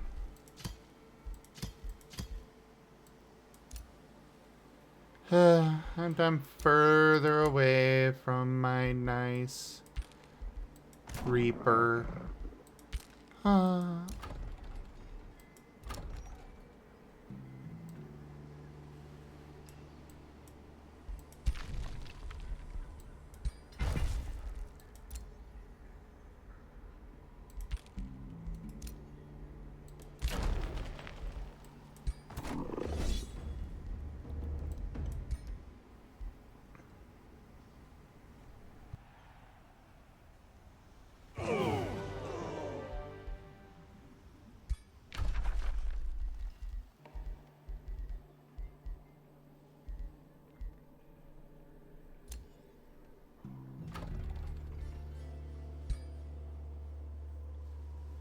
Alright, let's make a vassal out of them. And now there's Silverbridge over there to go conquer. Onwards!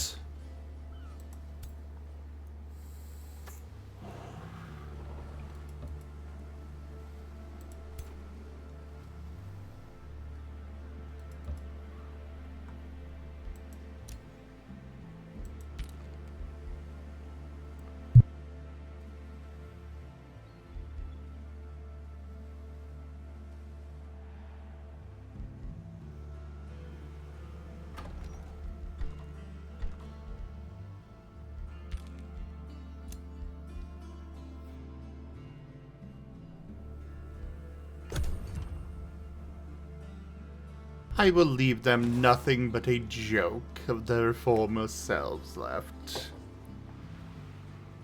They will be the laughingstock of the world.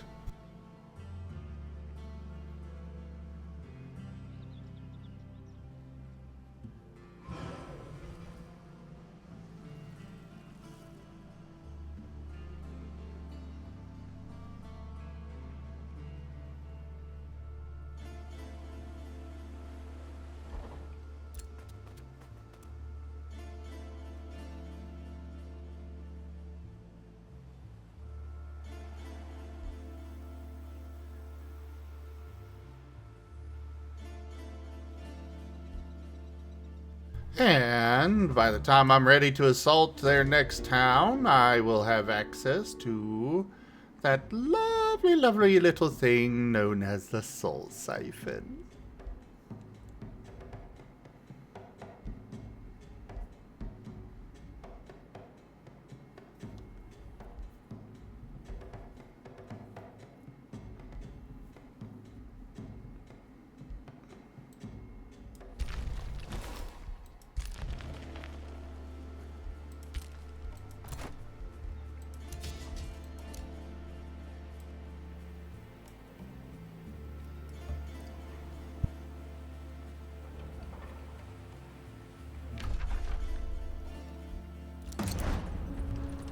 No, I don't believe I can.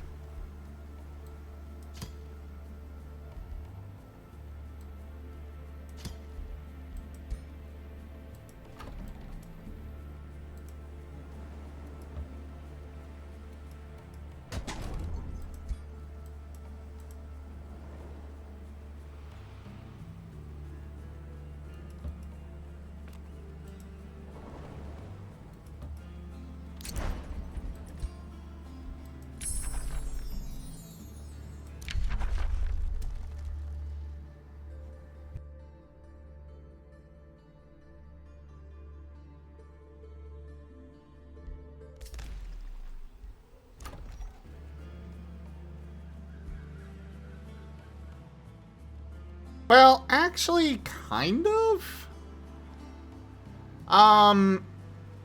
Like, there is the expansion victory that you can go for.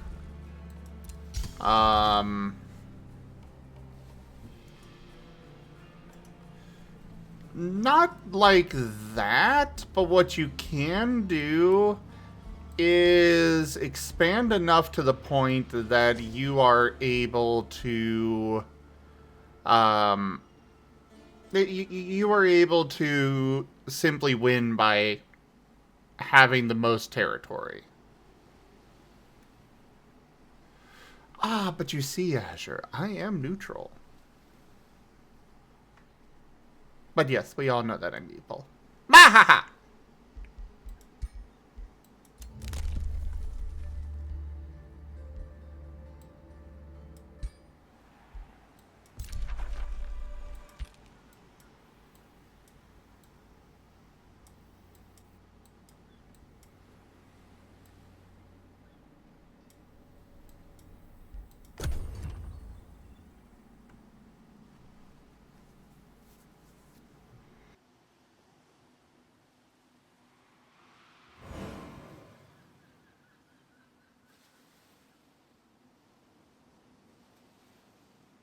I know harder and harder attacks are going to come for those seals, but I'm confident in my ability to win.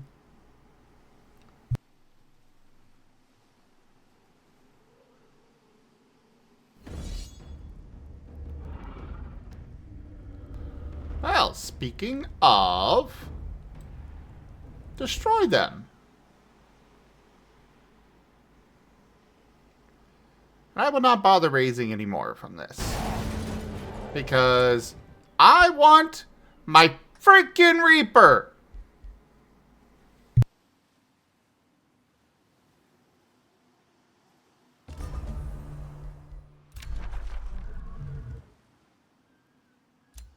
Oh, that hurt. I could have had a Durgan. But the Reaper...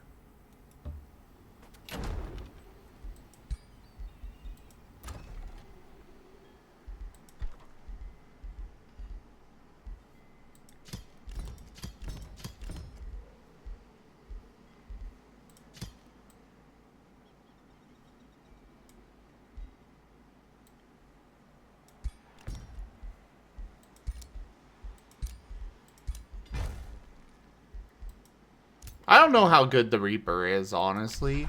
I just want it.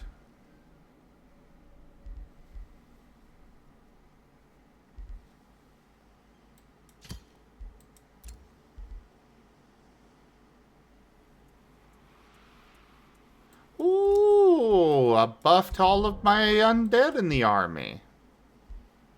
Yes, please. Nope. Oh well. That will live there for quite a while until I remember that it's back there, and then I'll grab it and pull it out.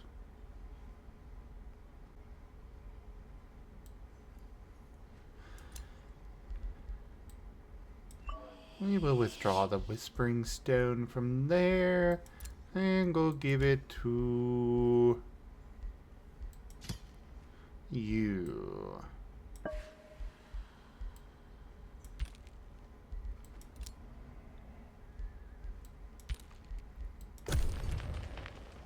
Oh, it was one of my disposable vapes.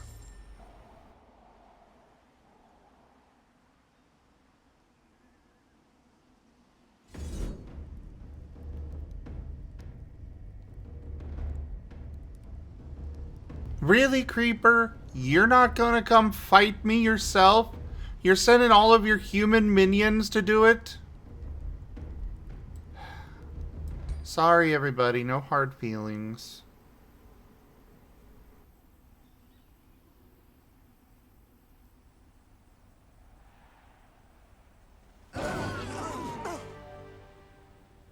Oh no, some of my units died. Whatever will I do? It's not like there's a battlefield full of new units.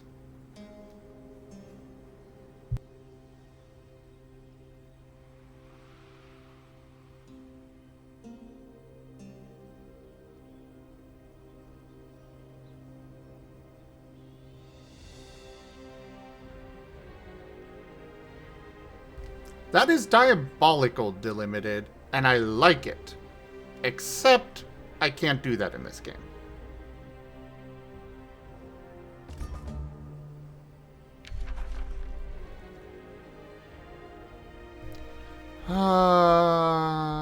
Dismiss them. Because I'm gonna summon the Reaper.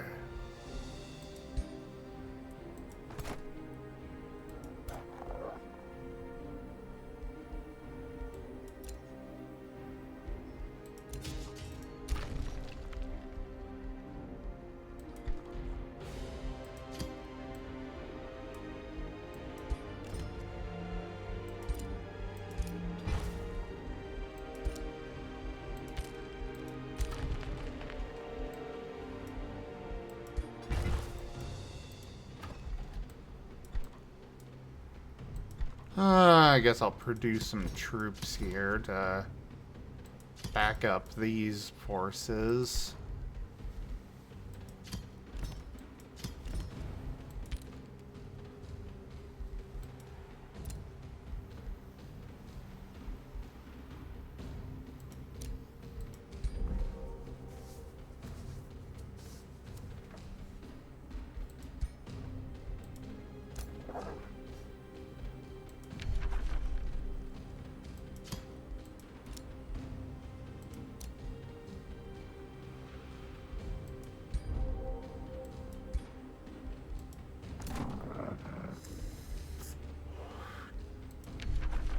All the level ups.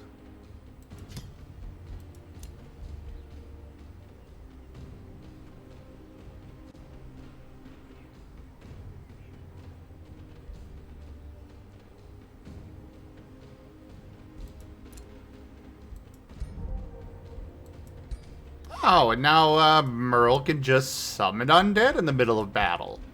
Cool.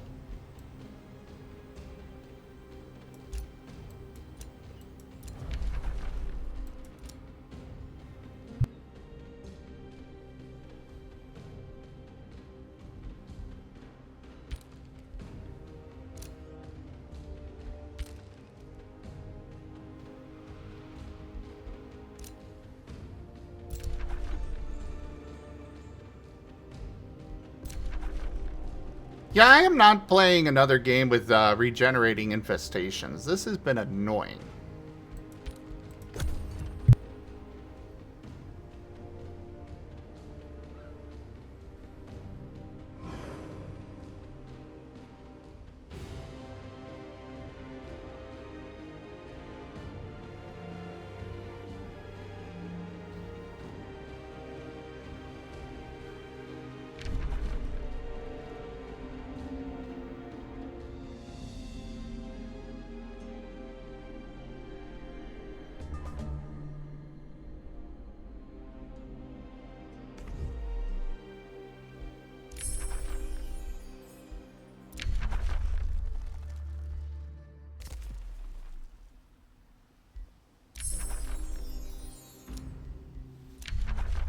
Oh.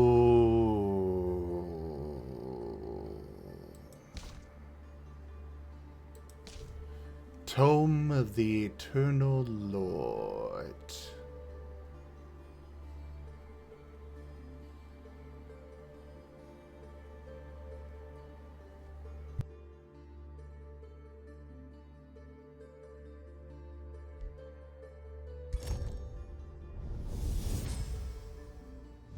A realm blanketed by glistening ice and eternal shadow is a land of endless perfection. Death comes by your will alone, and you shall harvest the very souls of those who wander in your presence. Call forth unending armies. Bring forth the Age of Shadow. Become eternal.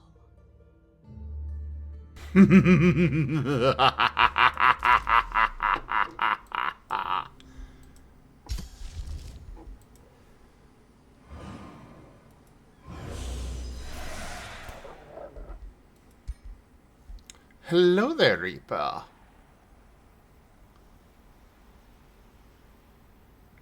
I suppose you look sufficiently spooky. Could really look better, but you know. Oh, wait, I can just promote you? Oh, yeah, I got tons of resources. Let's just make you instantly legend.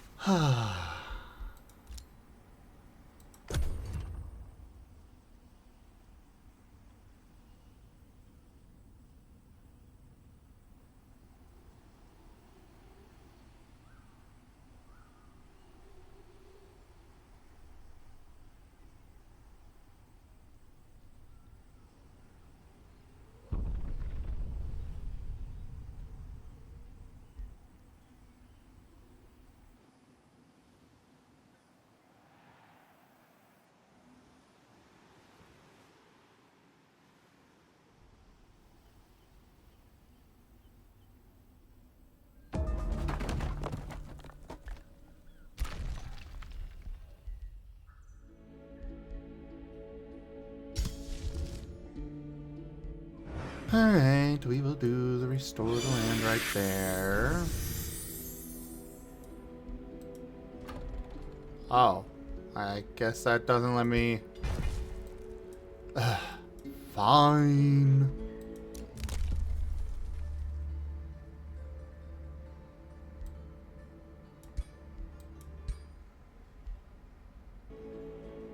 Oh wait, what was that?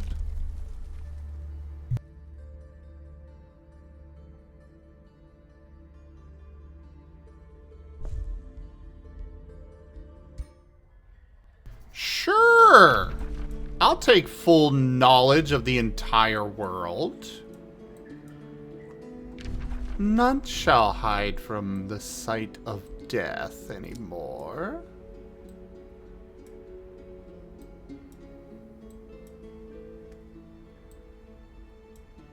Oh yeah, I got enough bone meal. Enough souls.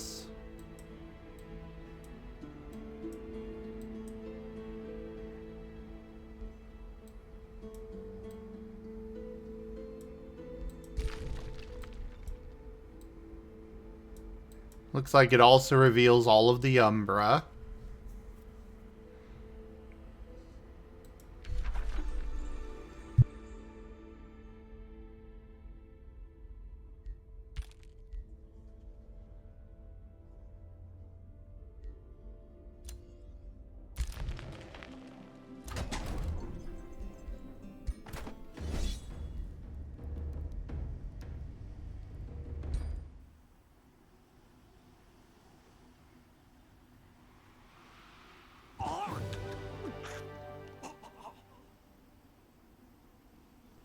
Oh dear.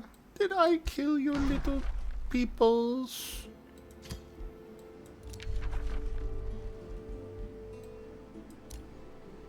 And they're so far beneath my notice, I won't even bother to bring them into my armies. Oh, oh.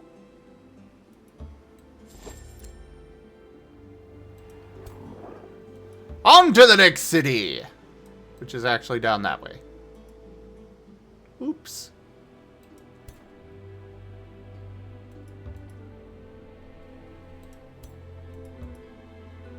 They're the ones that declared war on me. I'm just finishing the job.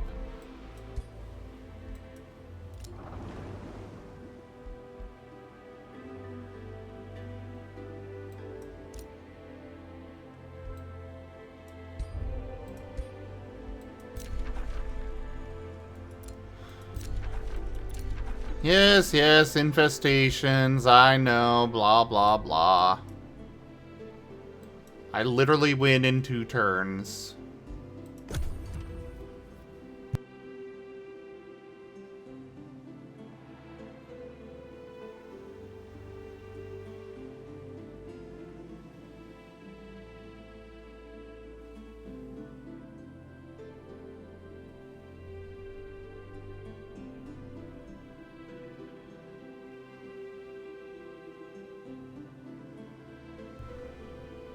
Oh.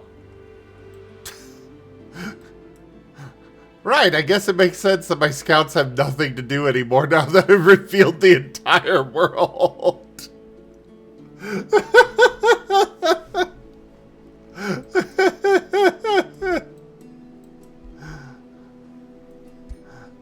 Well, you served well. Yeah, what? I'll send you to put you in one of my armies. Why not?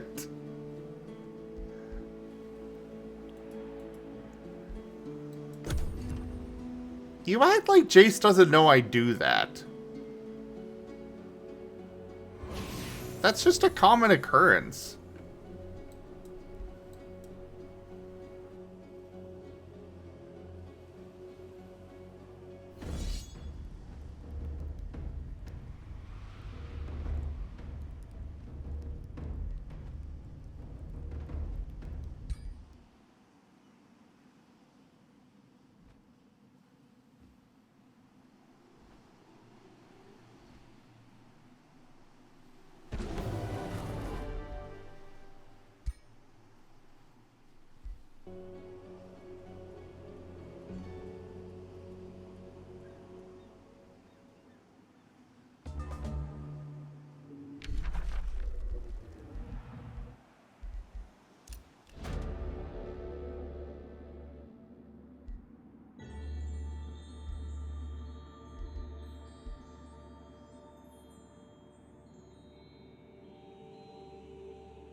Ooh.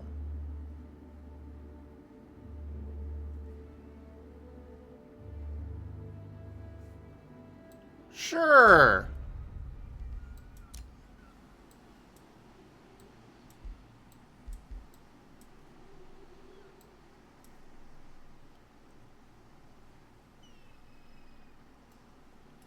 Oh, wait. Can I have this scout just go claim this outpost?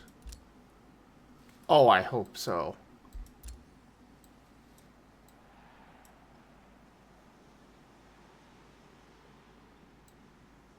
Oh, there's the city. Perfect. And at siege projects, let's do that and that. You go ahead and go siege. We're gonna wind up finishing the, or, you know, beating this game before that siege can complete, but, oh well. It's the, it's the, what's the term I'm looking for? I don't know what term I'm looking for.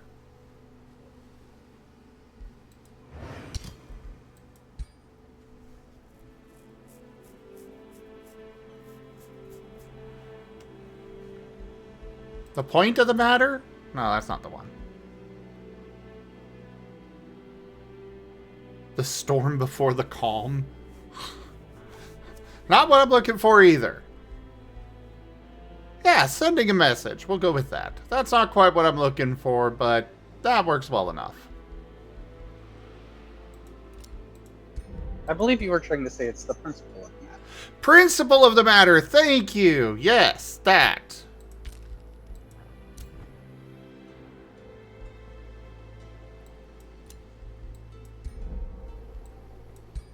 That's what I was trying to say.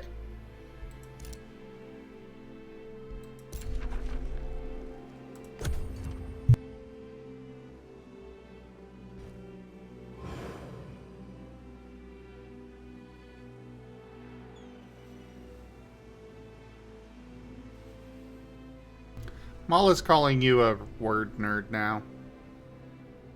Would you like me to ban Mala?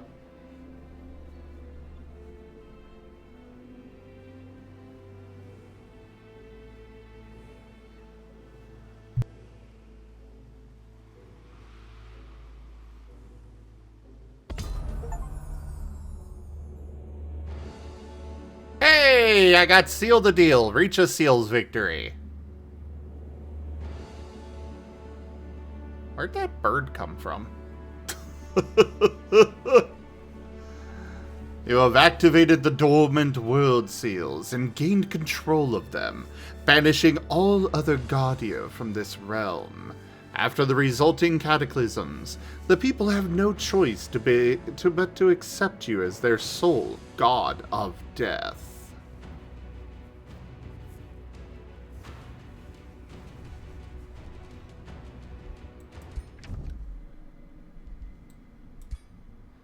Hurrah! Another campaign thoroughly won.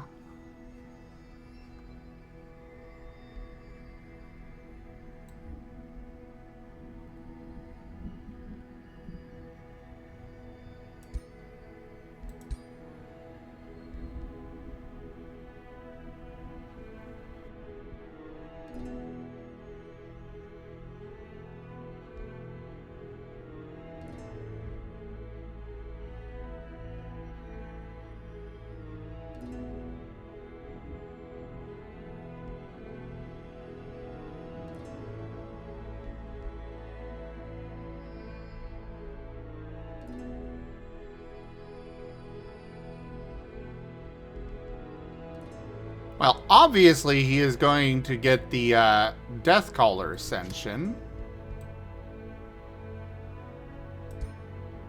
Wee wee. Anyway. Wee wee. Wee.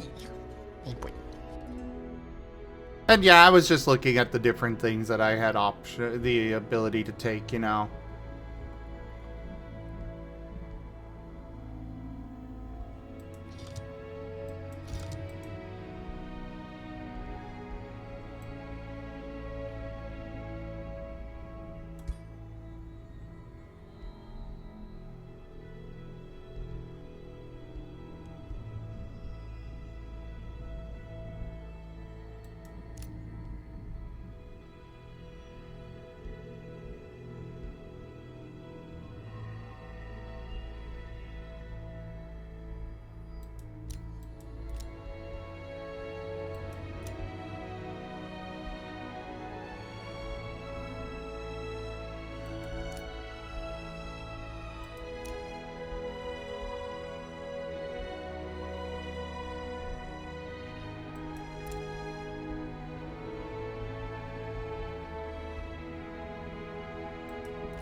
All right.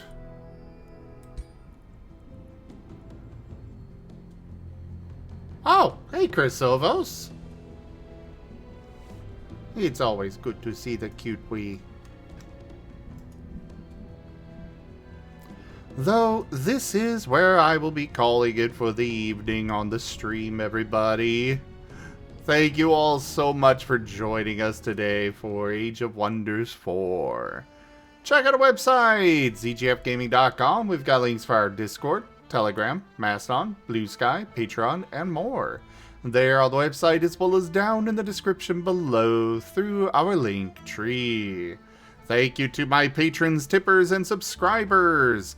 It is your support that keeps this channel alive and going. I cannot do this without your guys' help and your support, so thank you. Consider becoming a patron over at patreon.com/zgfgaming.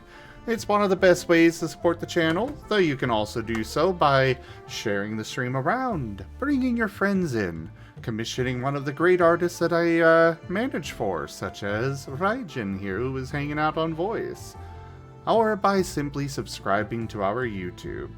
But for now, thank you so much for joining, everyone, and I bid you the most fondest adieu.